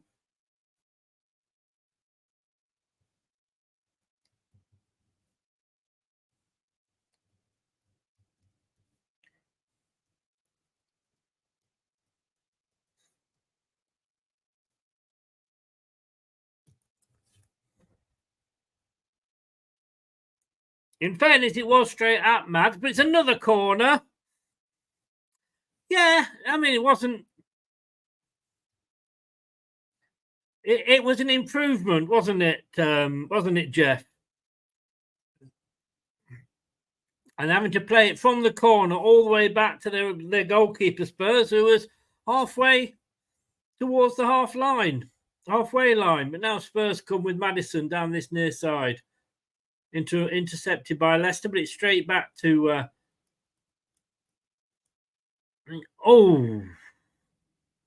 good cross there. Good cross. And what is that? It looks like a monster munch on the side of the Tottenham player's sleeve. But he went in for a dive, Solanke, and just looked like he was diving onto... Well, he did dive onto the grass.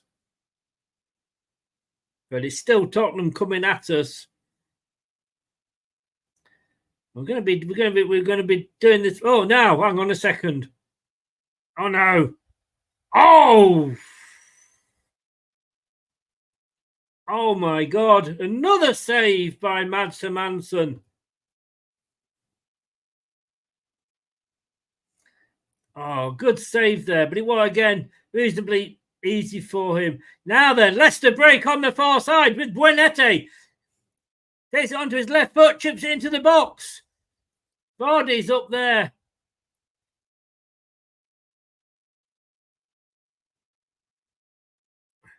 Leicester, though, they have it. They've won that second ball. They get the Christensen. Gets into the box. But we've still got it. Fatawu in. Yeah. Yes. 1-1. Get in. Get the fuck in. That's better from Leicester. Wow. 56 minutes. That's what we want. That's better. That's better from Leicester. Jamie fucking Vardy. Who else? Who else?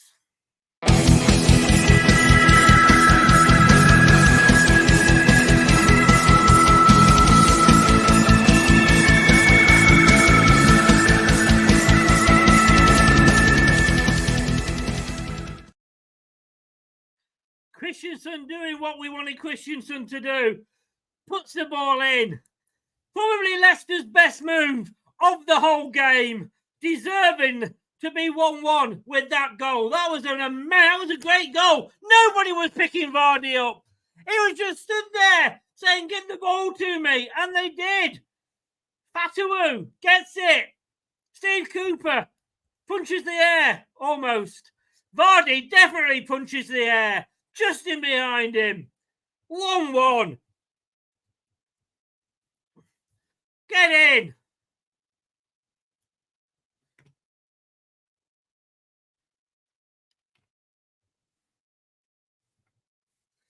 Who is the GOAT? Jamie fucking Vardy. That's who the GOAT is. And it's a free kick to Leicester. Will this give Leicester the boost that we need? Half an hour just over to go.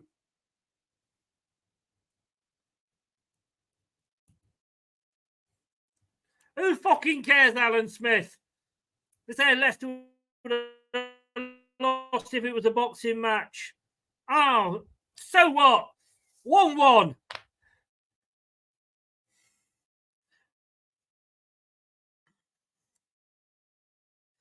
There's my prediction way out, because I didn't say we'd get a goal, but we have. Now the crowd are waking up. The crowd have gone really quiet at the end of the first half. Leicester for the first time got the second ball. Very poor free kick. Jeffrey Schlupp-esque.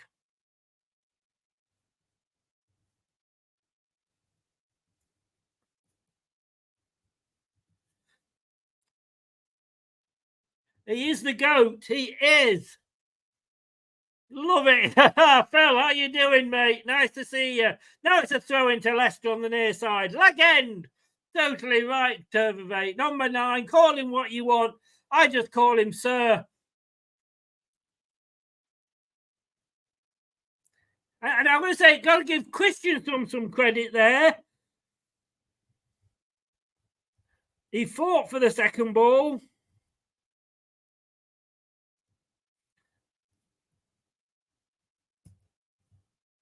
As another Leicester throw.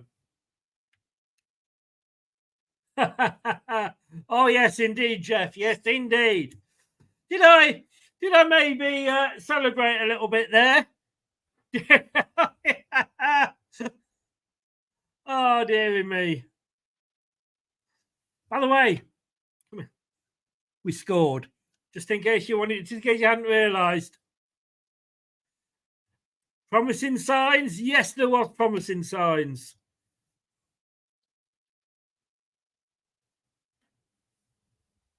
My God, how far are you ahead of me?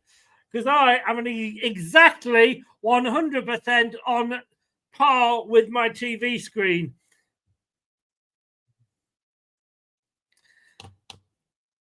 Jamie, Fatawu now. Oh, Fatawu goes down in the box. The crowd are shouting. Leicester still have it with Christensen. This has given Leicester the boost. This is the best period of play for Leicester. The ball's in, it's headed out. And it's headed back in again. Then it's headed out again. And Christensen goes in for it now. Gets the ball. Comes to Leicester. As a free kick to Leicester now.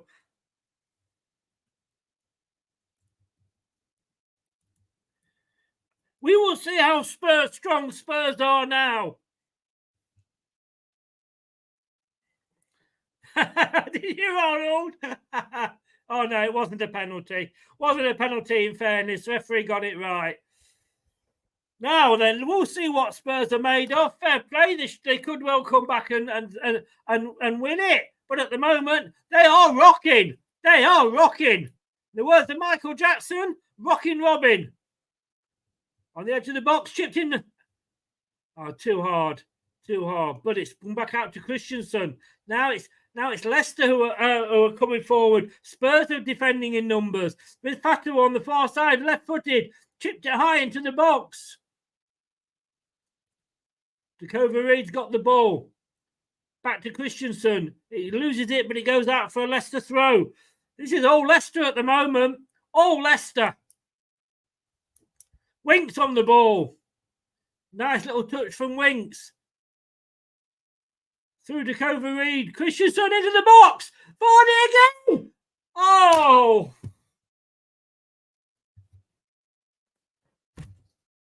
I mean, Christensen, it was a superb ball in.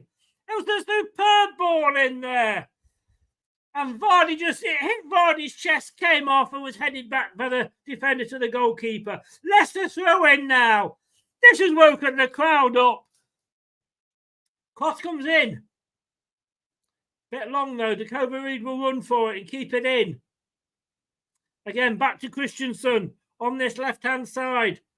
Oh, then we give the ball away. Winks giving the ball away there. A chance for Spurs to relieve the pressure a little bit.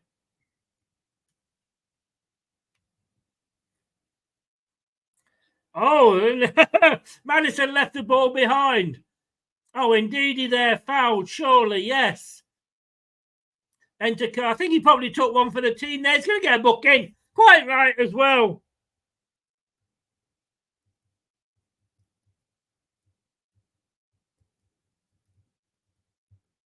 He knew what he was doing, and I think I say he's taken one for the team.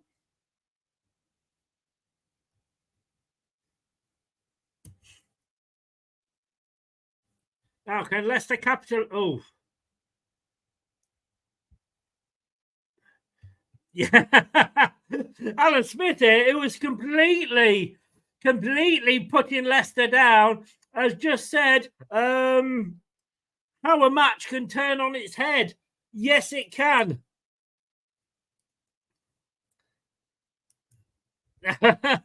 Who's missing Enzo? Christensen's having a good game.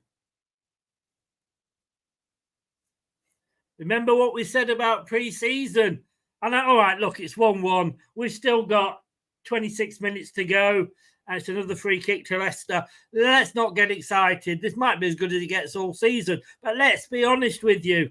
Let's look at this and let us go and say, we played better. We did not play this good in any of the pre-season games. But does it matter? No, it fucking doesn't. Because they were pre-season. And like I say, the way that we were watching pre-season and looking at pre-season and saying, and Jamie Vardy's running the goalkeeper down there, but he managed to get it clear. But, you know, pre-season was nothing. Throw in now to Leicester. Bentancur again involved. Oh, lovely chip over. Oh, it goes out. It's a goal kick, I think. Yeah, who? Look, you know, we are the subs now coming on for Spurs.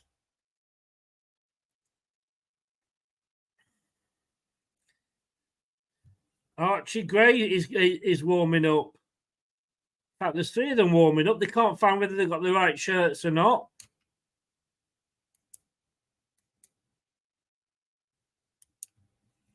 That is going to be a raft of changes here for Spurs. Oh, Leicester again. Christensen, I think it was. Got his foot in. Renete out to Fatawu. Getting across. Indeed. Side netting.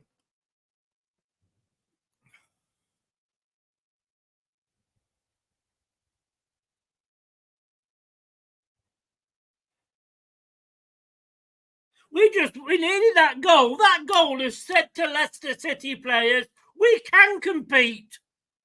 This feels so odd with no sponsor on. It does feel odd.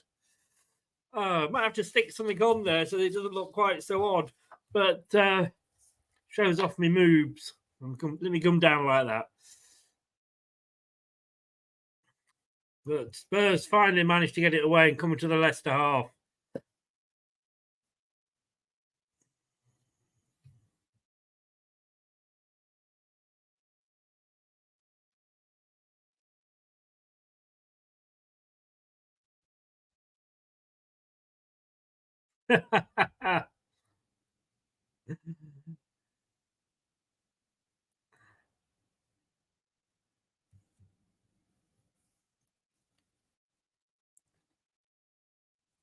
Now the Spurs fans are trying to get behind the team. Talk about changing the match.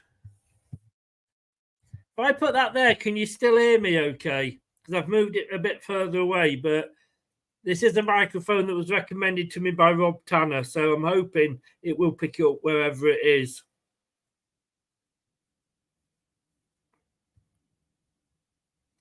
Spurs are going to make 3 subs. Rico, how you doing, mate?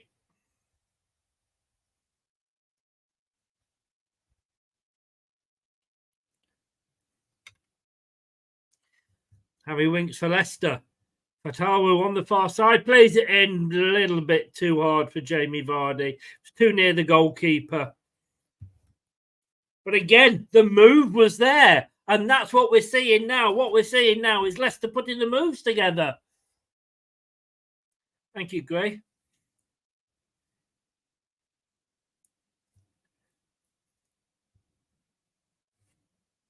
Four changes. Look, if we are forcing Spurs into making 4 changes, that's saying that we're doing something right. You do not make 4 changes unless you're worried about your team.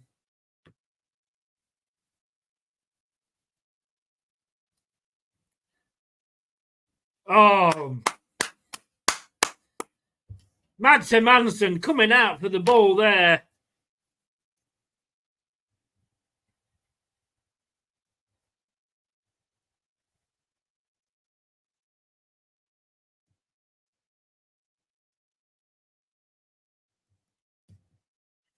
Now, Christensen.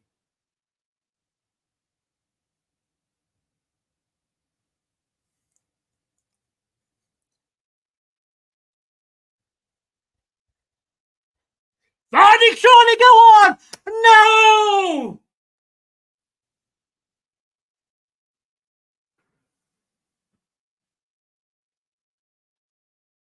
Oh my God. Oh my good God. And we're going to see changes now. It was a lovely through for Matchday again, but it was a good save. Vardy not happy. Kicks the air in disgust. Got some defending to do now, though. It's another corner.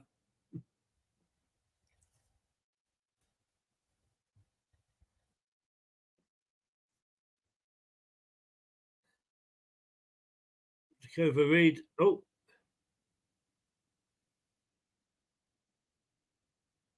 Oh. There's a Tottenham man down. I hope he's going to be all right.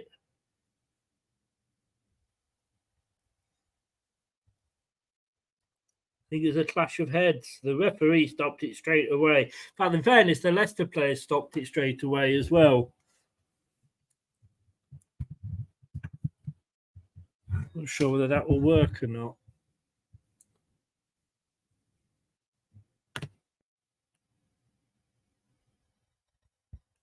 Subscribe to our YouTube channel now and make sure you never miss another upload. Leave a like now. Ring the bell and never miss another video. So we got medical staff on from both teams.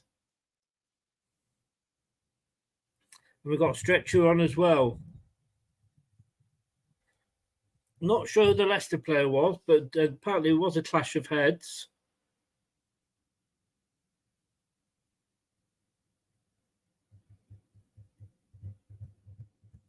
Spurs fans looking a little bit worried. And it's Bentancur that is down.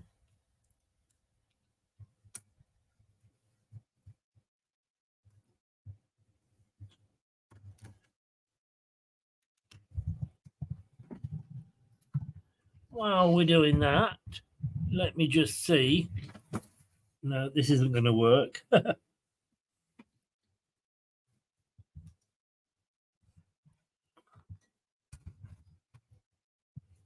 Thought that might have worked.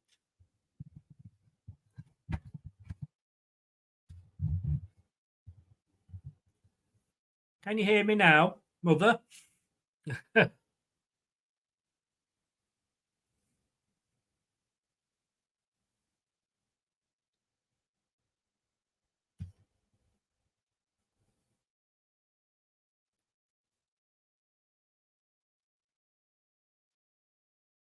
There's concern. There is a lot of concern.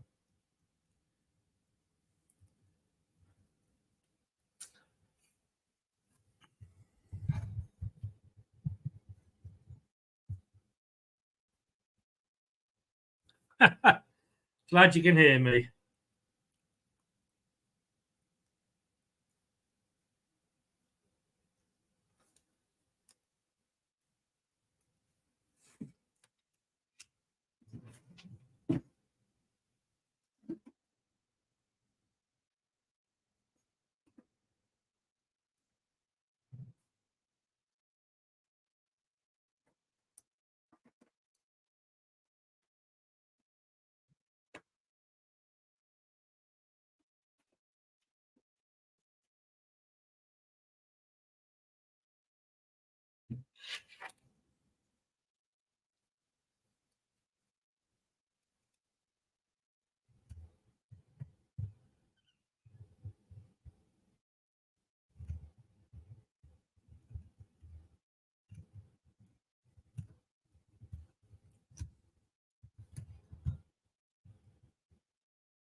How some people have changed. Shall we just put it that way?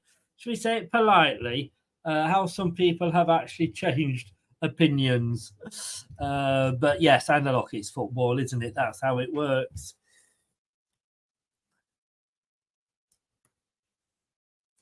So does that sound any different, or does that sound the same?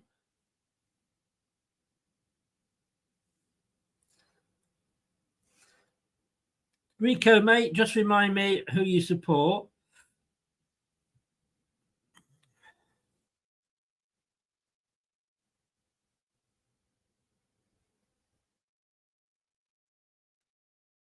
She's going to add quite a bit of time on to the end. The same. Thank you. That actually works better for me with where it is now.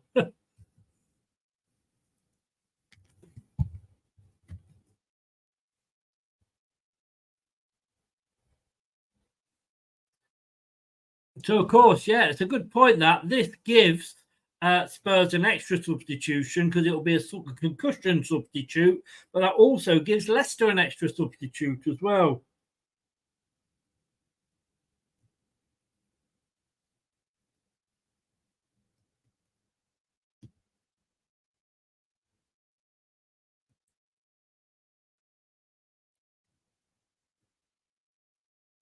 I never knew that. I never knew that.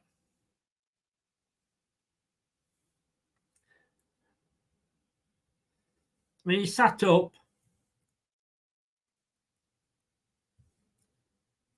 Spurs are going to use the concussion sub.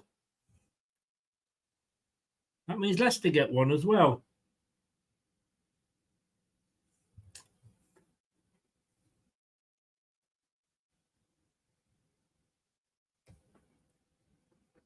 He is on the.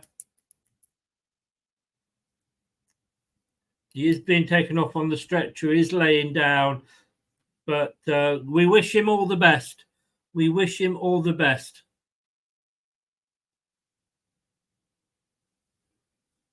Very, very nice to see that Leicester fans are giving a round of applause there to the Spurs player,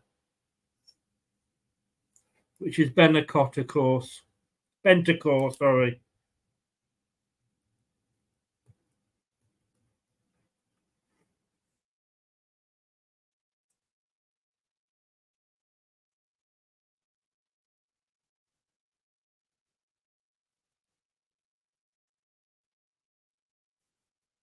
So Archie Gray is on for Bentancur.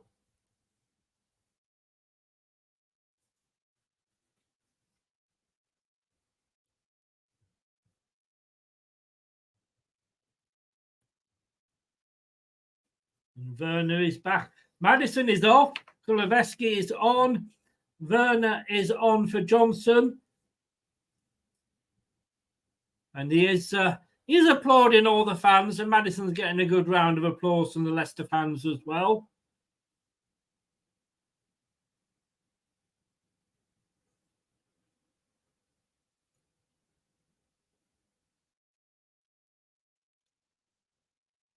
Maddison is taken off.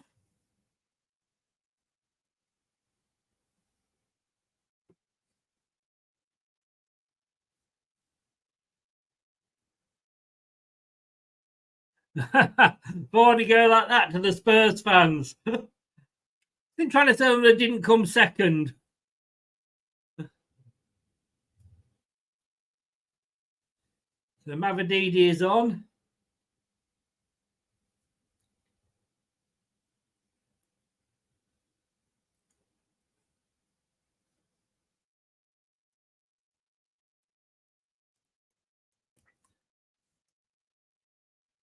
Sumare is on for Buenete.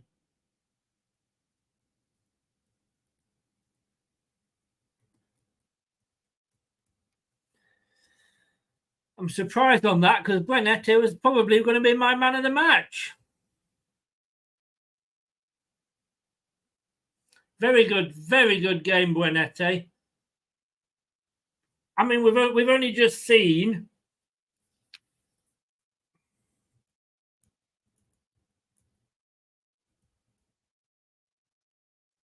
just saying 8 minutes there, injury stoppage.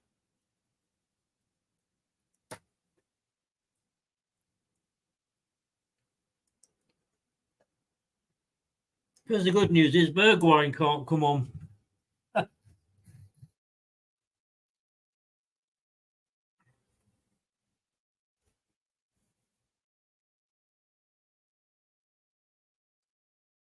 I'm not too sure about Sumare coming on because Buenete was the one that was playing a lot of good through balls. First throw, apparently. Christensen not happy about that.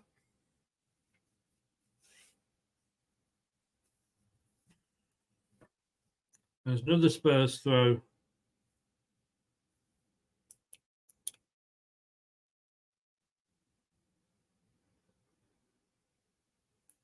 Yeah, it did kind of break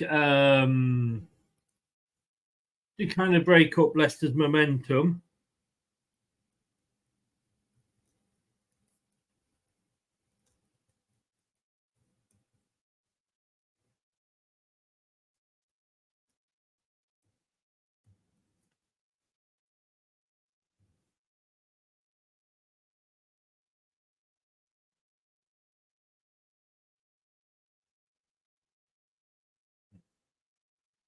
Oh, Spurs player going down to the ground. Who knew?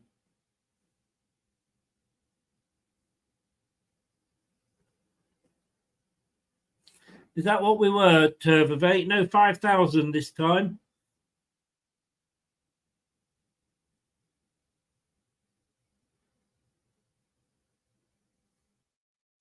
Indeed, he should have got rid of it before and ends up losing the ball.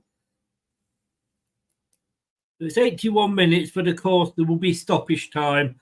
We think at least 8 minutes. It was. I mean, we wish the lad all the best, of course, but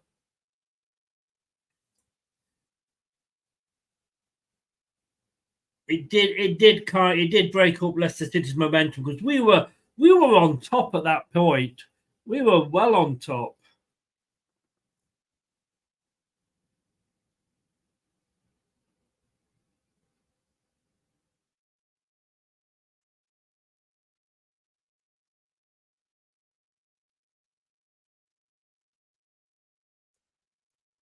Oh,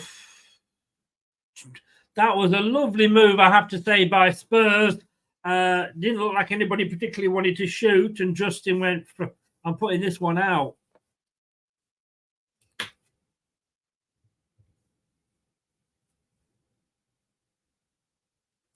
There's another corner, would you believe, for Southampton.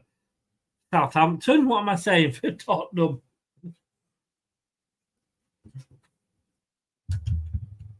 Some things don't change. And one of those is my not knowing which team is which.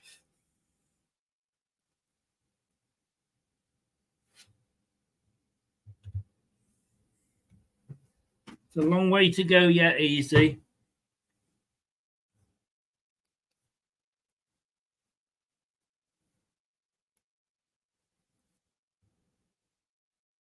Christensen, he's had a good game.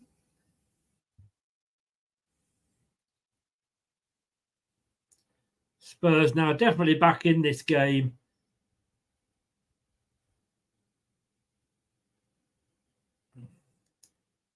Good defending from Wout Faz there.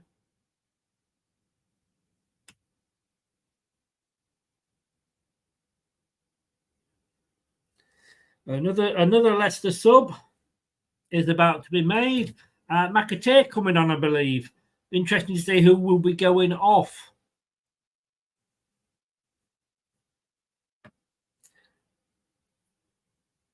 A long ball kicked upfield from his hands by Mads. Leicester have it now. Fatawu. Oh, it's a free kick to Leicester. Will the substitution be made now?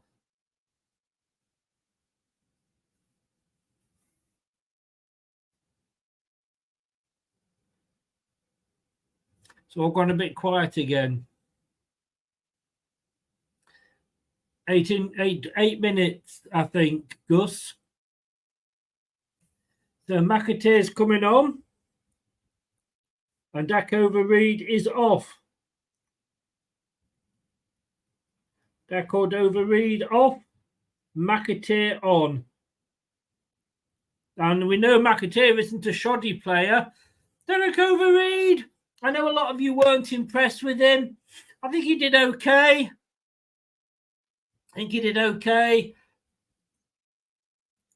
Wouldn't not be up to player of the match at all, but so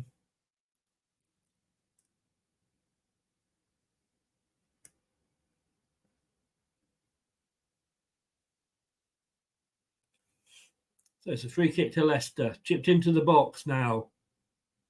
It's up! Ooh!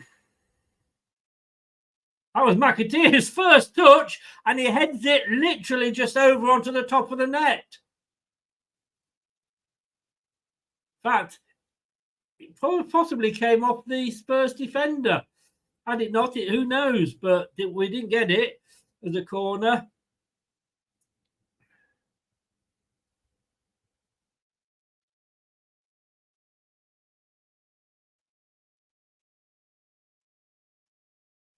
You can pick as many as you want, sir. Oh. Tried to clear the ball, but it went straight to a Tottenham player. Tottenham. Oh, he got it out. Christensen playing well there. Was it Christensen? No, might have been McAteer, actually. I think it was McAteer. He looks like a bit of wind to blow him over, but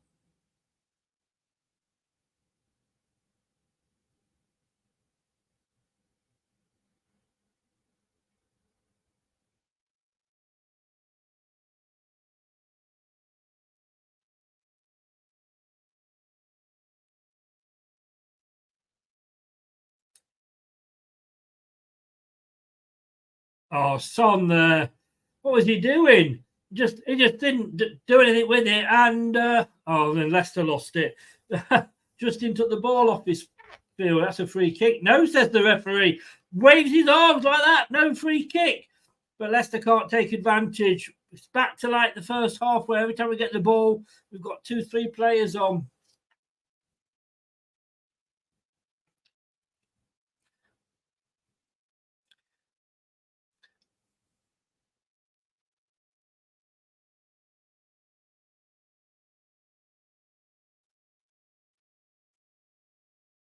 Is this what you will be known as, that Brighton low knee?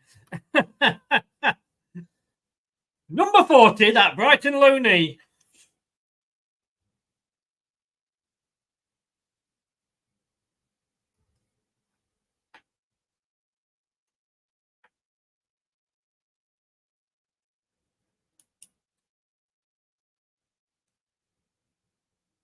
Oh, good news is that Bentancur is up and talking. Now, this is a good move from Leicester. Christensen involved again. Oh, just was a bit behind indeed. What a good mover then. I think that was McAteer that took the run through off Christensen, or vice versa. I'm getting confused. It was a really good move, but it was just off a little bit, out of position for Ndidi. But as I was saying, Bentancur for Tottenham, he is up, he is talking, but of course, concussion rules that he has to still be monitored.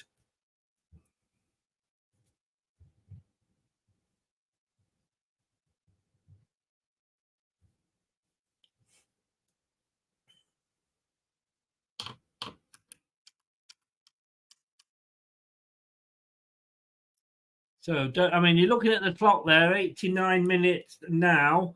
But remember, there's a lot of injury time to go on.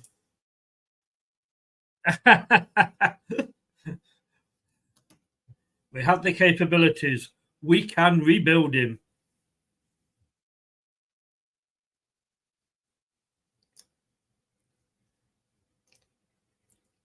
Oh no, Leicester giving it away again.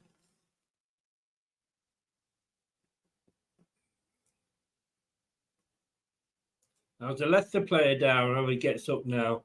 Might be Ndidi.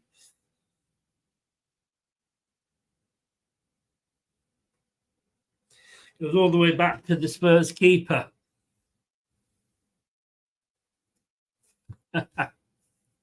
We have the technology. We have the money. We can rebuild him. A $1 million man. What £1 million? So 9 minutes.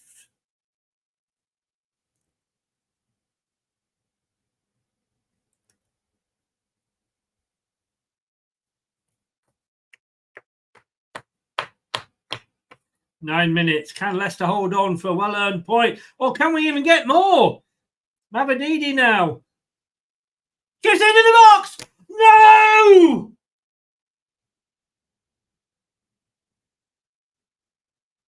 Oh!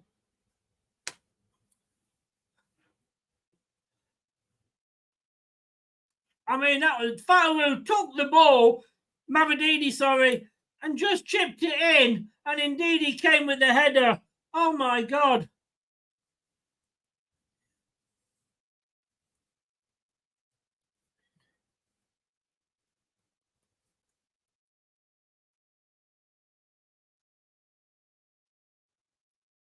That could have been 2-1. Son is off, Porro is off with Richarlison and Spence. I thought Richarlison was injured, to be honest with you. But it's a corner now to Leicester. One of our few corners on the far side, in front of the Kop. What can we do? Vestergaard is up there. Oh, I'd love Vestergaard to get a goal.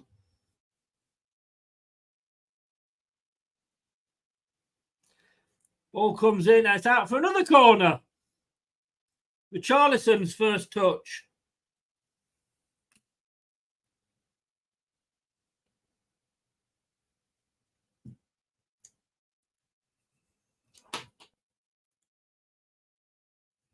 Now the crowd are waking up for Leicester.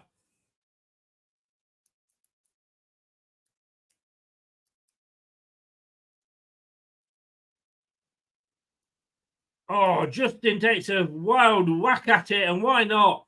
But there's a lot of players there in white shirts in his way. Off. Christensen, oh well. No, good ball up and in, and it's going to be a throw into Leicester. I thought, to be honest with you, why didn't he just head it back to his goalkeeper, the Spurs defender? But it's the Leicester throw-in on the far side. Again, Christensen cross. Has had an amazing game. This, I think, it's a shame he didn't want to stay last year under Enzo. I'm so glad we kept him. He looked to be such a great player. Oh, we're just at that. Fatou lose it. There's a balloon on the pitch.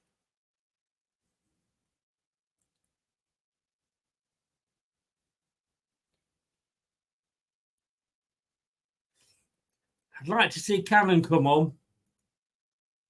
Cannon, if that header had come across to Cannon, who knows? Yeah, he's been limping a while, Ben.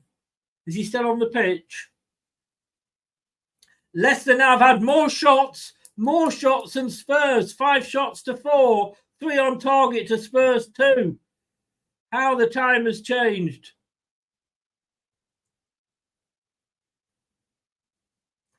Christensen got the ball, but it's still with Tottenham at the moment.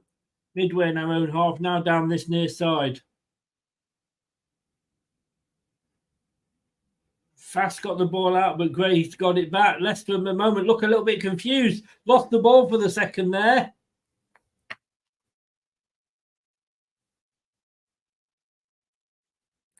So now Spurs are piling the pressure on. Oh, Good defending by McAteer there. What a game. What, I've got to say, what an advert for Premier League football.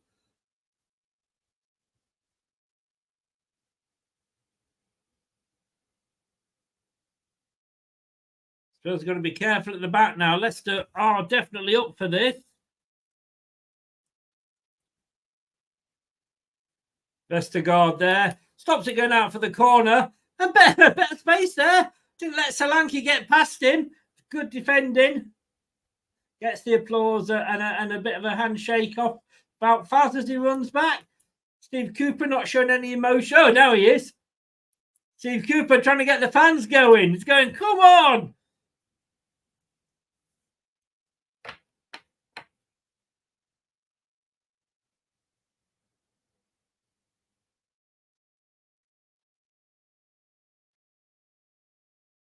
Five minutes to go.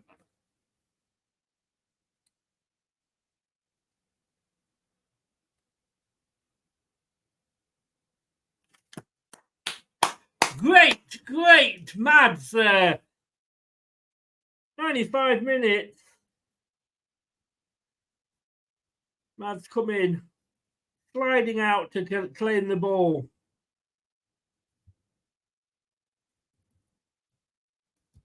I tell you what, I am looking forward to doing the review show tomorrow. It's not over yet, of course. Well, yeah, confidence, of course, and that's what a goal does for you. Stefan, hi, mate. How you doing? Just got in from work. How have we been playing? Tale of two halves. A tale of two halves.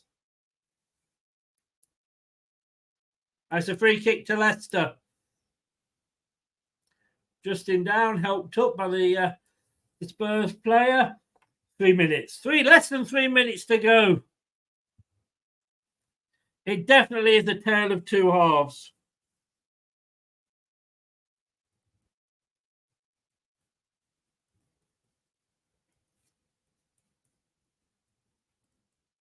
Or a game of two halves, I should say.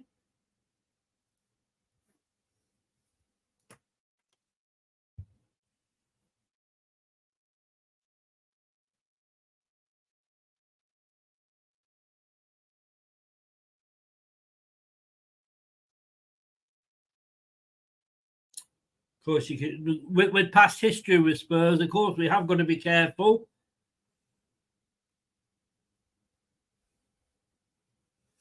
Yes, I think we've got a lot to talk about.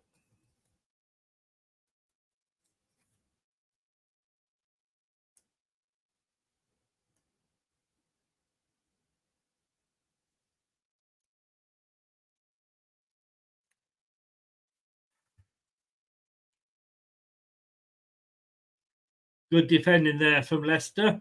But it is a throw into Spurs halfway inside the Leicester half. Of course, we've got Fulham coming up at the weekend.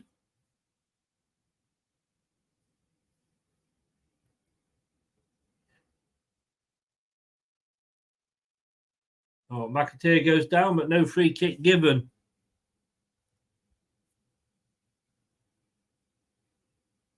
No.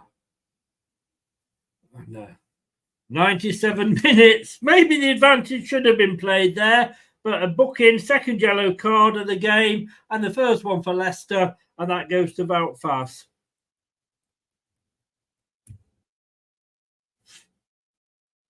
I don't think he'll mind.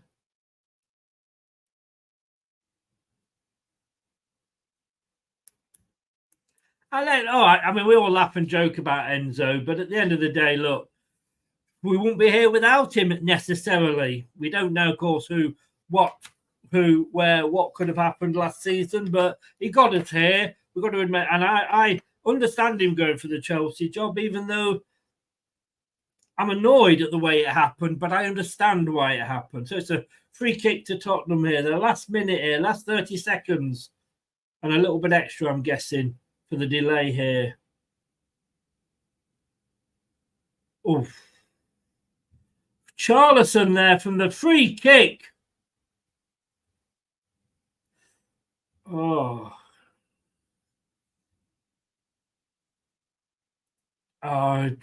He came in, Richarlison made the run. He'd left Christensen standing. So 90 minutes has gone. Just again now, how long we've got extra, if you like.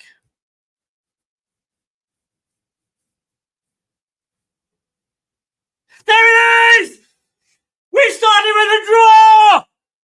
Come on! Leicester City won! Tottenham Hotspur won! You came, you saw, you blew it! Blew it!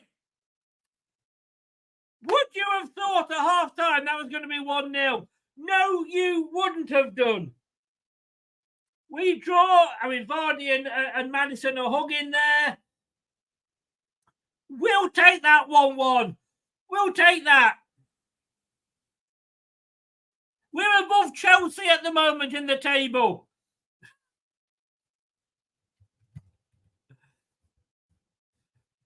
Look, it's all about, it's not how you start a course, it's how you finish. But look, at the end of the day,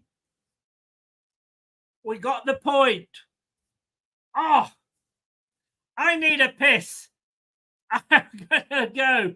We will be back in a few minutes. Do not go away.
Hello, how are we?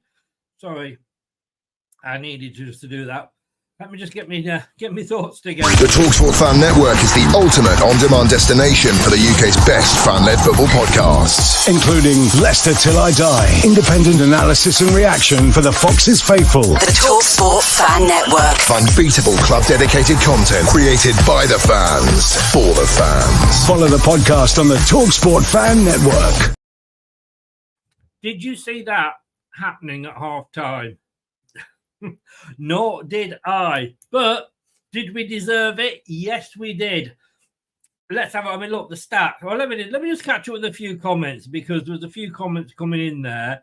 We're 11th in the league. Is that? I've not had a chance to have a look yet. I'll end it. Here's my Donald Trump impression.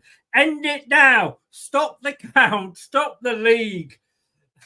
They're doing a lap of honour, I think, the Leicester players. Yes.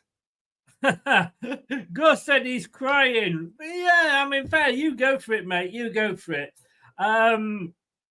What a great point. Richarlison, yeah, I could have agreed with you there, Gray. Oh, my God, what a result, Blue Army. Boom.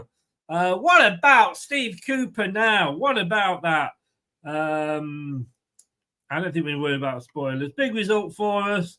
Thank you, Mr. Vardy. Thank you, Mr. Cooper. Exactly. Look, you know, awful pre-season. We played awful pre-season.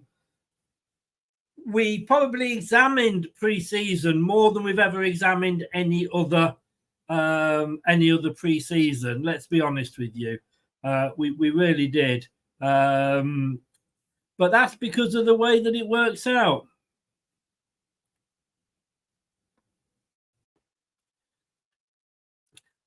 But this is where it counts. You know, suddenly, do we mind losing pre-season? I should have added that, shouldn't I? Pre-season, when that happens. Wow. Stuart, great point. Yes, indeed. Great second half. It was a tale of two halves. Great point. Well done, Foxes, off the mark. Did you watch it, Doug? Look, if anybody wants to come on, just put a comment in.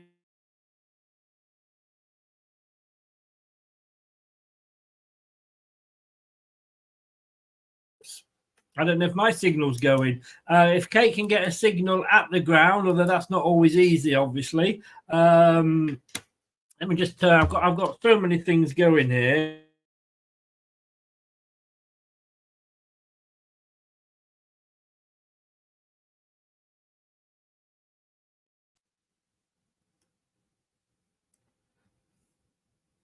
Am I with you? Can you see me? Can you hear me, Mother? Can you see me, Mother?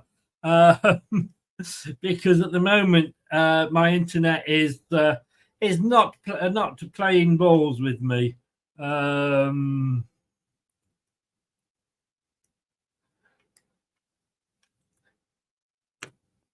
Turvivate, not a single Enzo bot on show tonight. Vardy almost, yes, he did, and indeed he as well with that header. And like I say, Cannon. But then again, look, if Cannon had been on, Mavididi wouldn't have got that cross in. Not being bad, I thought we'd be on 0 points by the end of the first game of the season, but I was wrong.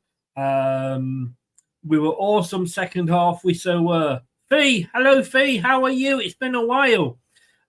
We are or have recognising the passing of. They did at the start. We had they had a minute's applause and we had a minute's silence on here, and people had, ex-managers and colleagues had turned up, and there was a tifo and everything as well. So they did.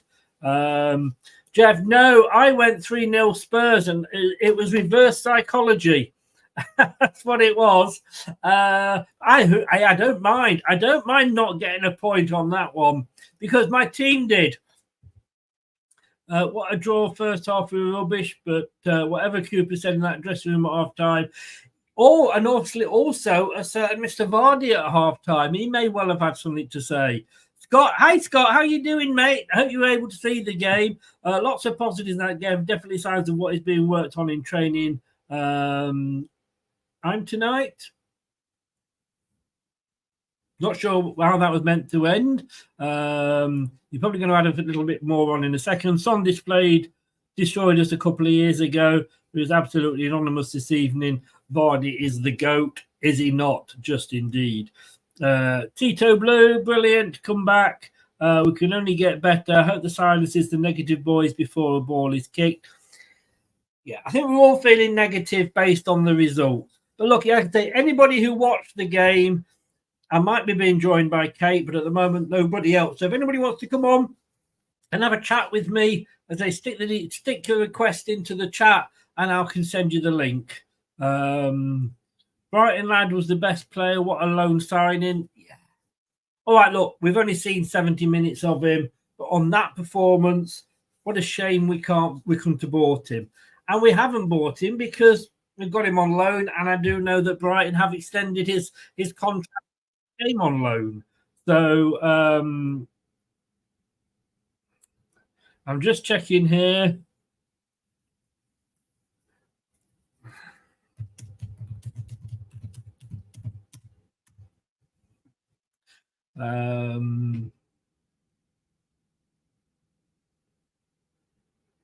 Let's have a look. Everyone's saying Rudkin out is eating the words. Look, everybody that says Rudkin out is talking out of their arsehole, aren't they? Let's be honest with you. We're 10th, are we? Top half. We're top half, everybody. For Fernando Brinette, best player for us. What a great signing. Our low block was pretty solid. That will serve us well. Indeed, he was a beast. I think there was 11 beasts out there today. I'm glad too that we didn't get a point in the prediction league. That was the score. What you see going across the bottom is the score we would have hoped for, but not one we could have dreamt of. Does that make sense? Or am I just talking a load of bollocks? Probably talking a load of bollocks, because a lot of the time I do. Right, let me just try and do something here. I don't know that this will work or not. UV film.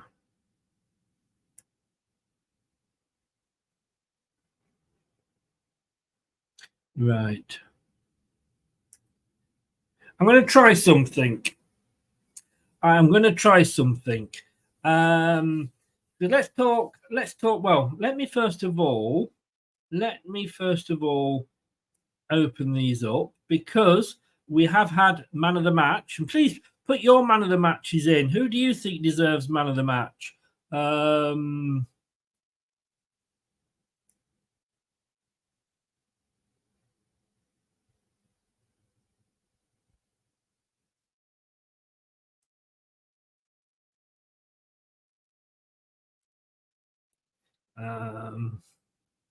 Interesting. I don't think that you will agree with our official man of the match, which is given by, obviously, Alan Bennett, who goes to the matches. I'm just trying to get up to it. But look, this is what I think of those 11, 12, 13, 14 odd players that are on the pitch. I think they're all heroes.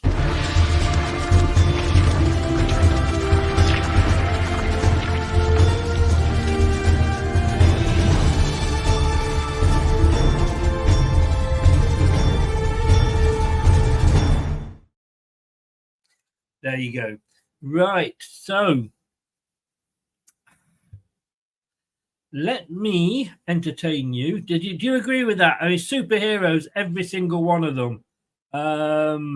Indeed, for Brookline. Look, I don't think no. I mean, on that first half, yes, it was a stolen point, but overall, no, I don't think it was.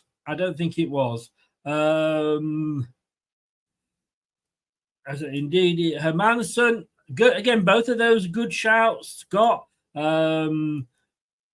What did you think of the show pony Sumare? Honestly, 10 minutes into coming on, looked like a show pony from then on. I've got to be honest with you, I didn't really notice him after he came on. I thought Buenete shouldn't have gone off, because I think he was everything was going through him. Well done, Leicester. Indeed, Paul. Indeed. Hermanson, as he made several crucial saves. Yeah, he did. Mads again, yep, for Ronald. Hiya, Ash. They found themselves. I think we should have a word with a disgruntled Raheem Sterling's agent. James Justin had a good game as well. Who didn't have a good game? That's the point. Christensen for Ash. Buenete for Joe. I mean, literally, we're finding it hard to pick a man of the match. Because he was on for the 90 minutes, this is what I'm going for. And that is Christensen. You were waiting then, weren't you? I've gone for Christensen for man of the match. Don't forget, if anybody wants to come on and is happy to go on camera, just say, can I come on in the chat, and I will put the link in for you. And then we'll see how we get on. But look, we drew. There we go. But also then tell me what do you give the performance? The performance out of 10. Look, Tottenham 70.7% possession, Leicester 29.3%. But we know, don't we? We know. Look, we won that with the lowest possession that's ever. You do not. It's what you do with the possession. Shots, we had 7 in the end. At one point, we were ahead of Spurs. They had 15. 3 on target. They had 7 on target. We had 3 off. They had 3 off. We had 1 block. They had 1 block. 60 touches in our goal mouth for Tottenham in the box. 11 for Leicester players. Goalkeeper saves 5 for yes. Did-he-do-do-di-da-da-da. 5 for Mads Hermansen, 2 for Spurs. Aerial duels 1, 8 and 7. Leicester's 8 and 7. Fouls 11 to 12. We only had 2 corners. They had 12. Did we steal it? I don't think we did. Are you ready for man of the match? I don't think any of us are ready for man of the match. But let's have a look then and see if I can do this. No, I can't do that because I'm doing that. We'll have to do that. We'll have to do it that way, guys, because I need to do another overlay for this. I didn't have one ready. Let me just see. Why don't we do this? Where do we go from here?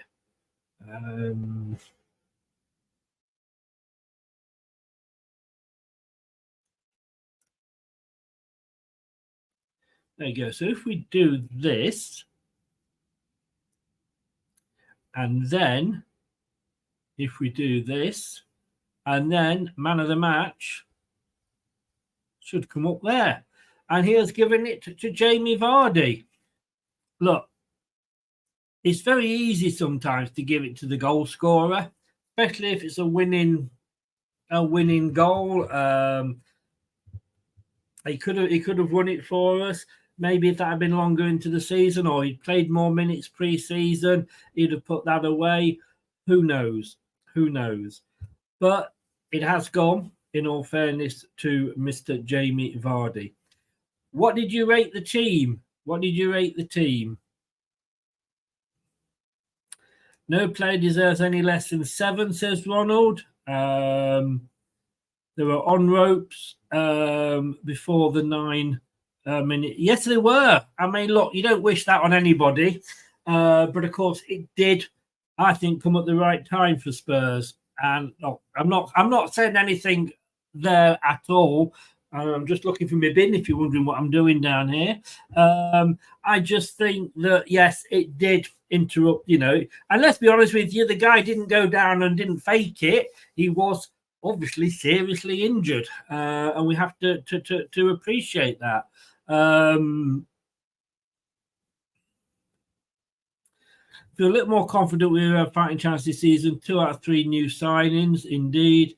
Chris, I have 2 players, Vestergaard and Christian. They were on fire. I've got to say, somebody said nobody deserves less than 7 out of 10. Jeff has given the team 7 out of 10. Ray's gone. Hermansen. Brunetti had a great opening game. We're gonna have fun doing this tomorrow, aren't we? 6.5 to 7. He's not impressed with the call. Let's not look at negatives tonight. I think Vardy definitely was one of the crucial leaders on the pitch, but not man of the match. I think he probably had a good half time as well. Let's be honest. Do you not think so? I think so indeed. Well, let me tell you what he has been given, or what Alan has given as the rating for the team. He's given them an 8 out of 10. So I think that, I hope you like the new graphics, by the way. We play Fulham next, Reese. Fulham. No, I didn't think it was that bad, to be honest, Ronald. You're quite right. Look, team performance there, 8. I think that's pretty fair. Overall, you can say, yeah, the first half was possibly not as good. But look, we defended well in that first half. At the end of the day, look how many saves Mads Hermansen made. We would not be talking about Mads Hermansen as man of the match if he hadn't had anything to do. He did have a lot to do. So, yes, they were all over us. But, yes, they are a European team. They are playing in Europe, the Europa League next season. They finished 5th. They are, it was never going to be easy. Would you have taken a point at the start of the day? Of course you would. without a shadow of a doubt, you would have taken that point. So, you know, let's enjoy the positives, can we? Because it might. Well, we got Fulham next. I mean, look, the next 5 matches are going to be very, very interesting. Very, very interesting.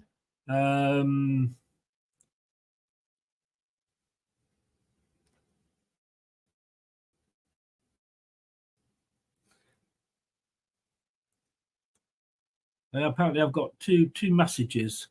There we go. There were 10 out of 10 for 20 minutes in that second half.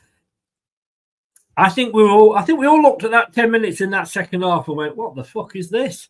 Where has this been all pre-season?" Put a smile on our face. It has put a smile on our face, and that is all we can ask for. Spurs are Spursy. That's what Kate said. Yeah. Why was Ricardo on the bench? Because he wasn't picked. It's as simple as that. And look, we're all going to have our favourite players. And we can all say, well, I wanted this person to play. I wanted that person to play. Why wasn't Cannon playing? Why wasn't Ricardo playing? I mean, Cooper has to pick the best team that he thinks will go out and do a job for him.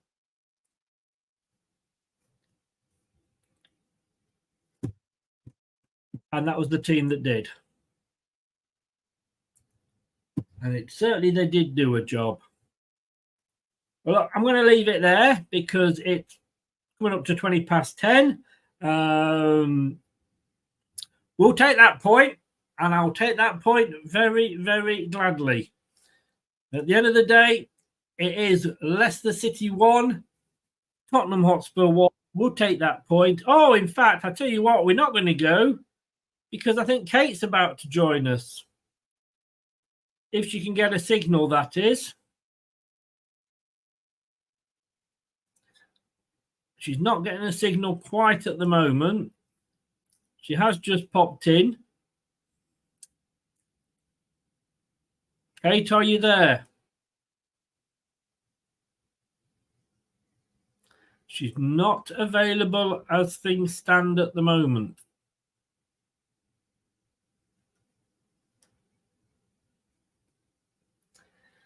We'll see. We'll just give it a few minutes, see if we can get in. It says device decision time. Obviously, the weather was awful there. I'd like to get her on if we can do. No, she's on. And now she's going to try and get back in again. Oh, I can see her.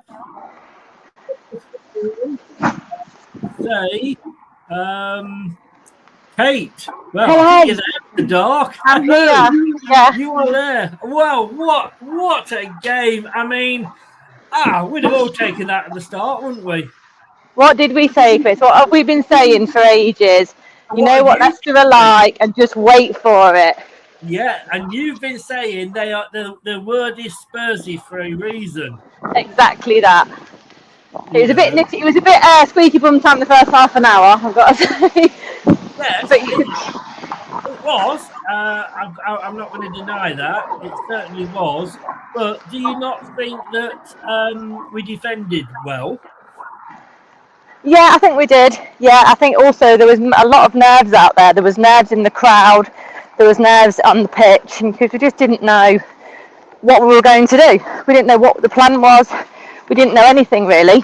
And some of the players are making debuts. You know, there's been a lot of negativity around the club, and I think fans that maybe have been quite so negative, just watch what you say, because I think some of the players feel it. You know, they read Twitter, they read social media outlets. So, but yeah, we grew into it. The first couple of passes that we made in that first half an hour, I did think, if we can just find our feet and not be 3-0 down and out of sight, we've got a chance here. And yeah, we did that. We started to really grow into it. Almost conceding for some stupid reason always makes Leicester start to play. Yes. And look, you know, a tale of two halves, but it's a 90-minute game. And it doesn't matter if we were shit in the first, or not shit, that's being unfair. it doesn't matter if in the first half we were defensive, because in the second half we were bloody good. Yeah, absolutely. And I expected Spurs to be like that. They are an established elite Premier League team. We are a newly formed outfit with a new manager. Yeah, and what a second half. We said at half time with some of my mates, we were just like, just some belief. Just have some belief. Get at them. The pressing game was so much better second half. And Spurs were rattled. When we scored, Spurs were rattled. Which was a delight to see. I know, what a miss. But we've got to take it. No, let's not be greedy. We can't dwell on that. I don't want him to dwell on it. No. We played brilliantly. About Buenete, I mean, was my joint man. I'm going to give it a joint man of the match because I thought he played bloody brilliantly. Oh my goodness, he was on the ball and off the ball. He was just an absolute superstar tonight. His touch, his passing, he was just an absolute star. I can't believe Brighton have let him go. No. You know, I try not to get too carried away because we thought this about Tete, but he had a perfect start and him and Winks hooked up beautifully. Fatawu came into it more. He distributed so well, and for the first time ever in a while, actually, we weren't predictable. No. You know, we really played it forward, which is what Steve Cooper promised he'd do. He promised that once we get back into possession, we'd put it forward as quickly as possible, and we did that. And we did that. Christensen, I thought, was my other man of the match. Yeah.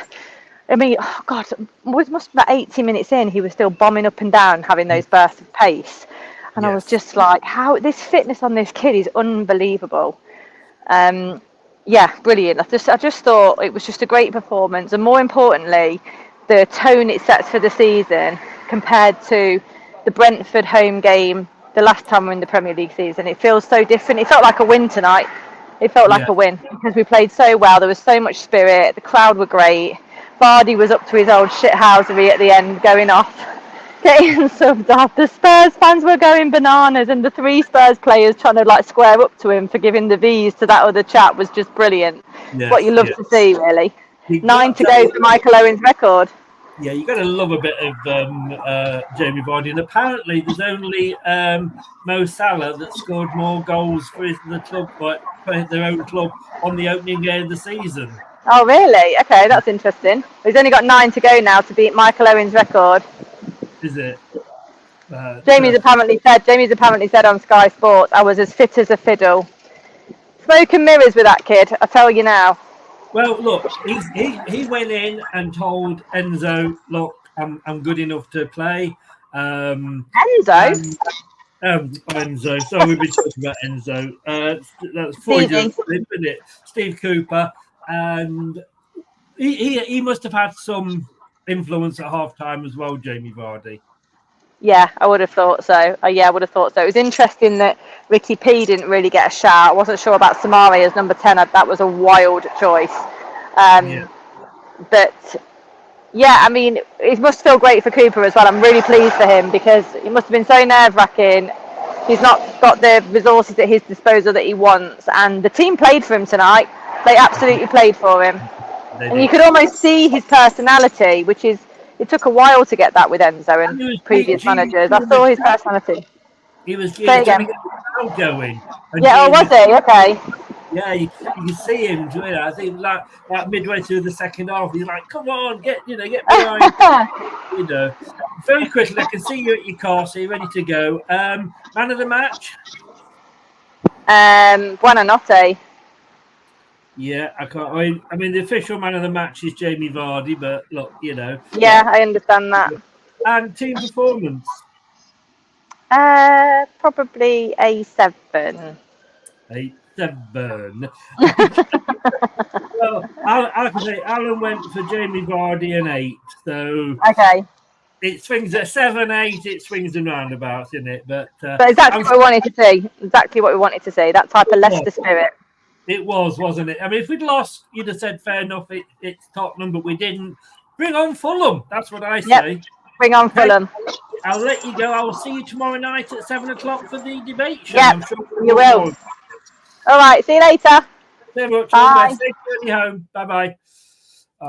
Cheers to Kate there for popping in. Right, let me just go back and find. There we go. That's the one.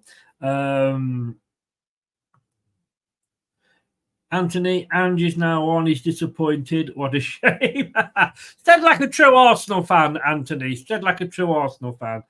Scott, I'm sorry, mate. I had a full screen because otherwise I couldn't have seen it. It was that dark on that. We're doing tomorrow night. We've got 2 shows tomorrow night. At 5 o'clock, it will be the actual review show.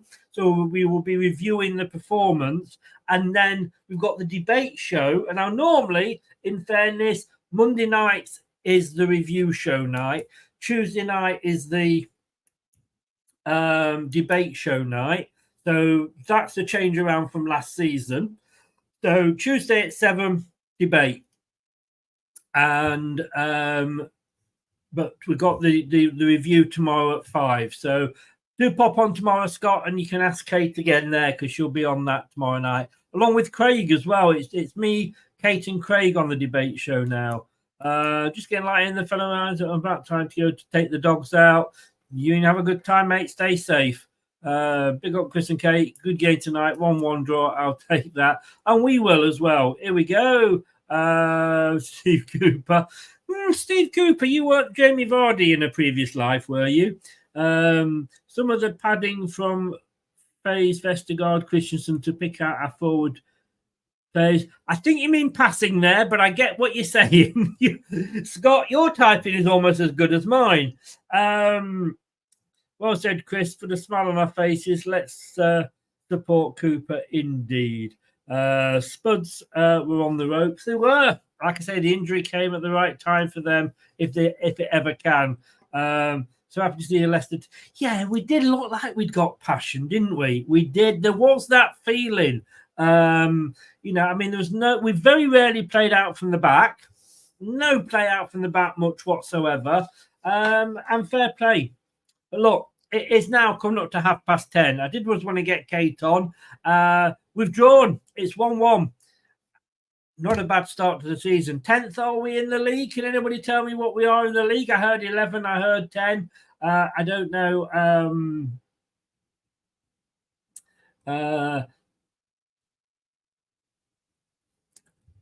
Jamie Vardy on Sky Sports. I see it just as a number, talking about his age, I guess.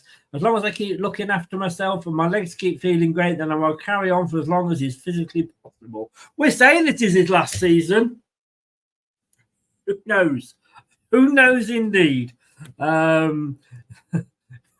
He could be playing, but I could pass away, and he could hit the still be hitting the turf, as they say.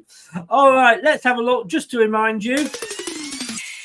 Coming up next on Leicester Till I Die TV.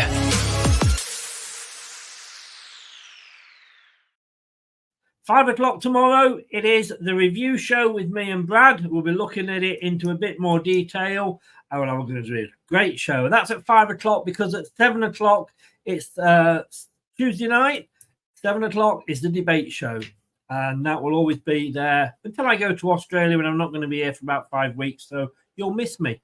But look, 1-1. We'll take that, won't we? Thanks to everybody that's been in the chat. Thanks to Nate and to also to Gray for being the mods in the chat. Thanks to everybody that's been in. Hope you've enjoyed it. I know it's been on Sky as well, but hope you were watching that, listening to me.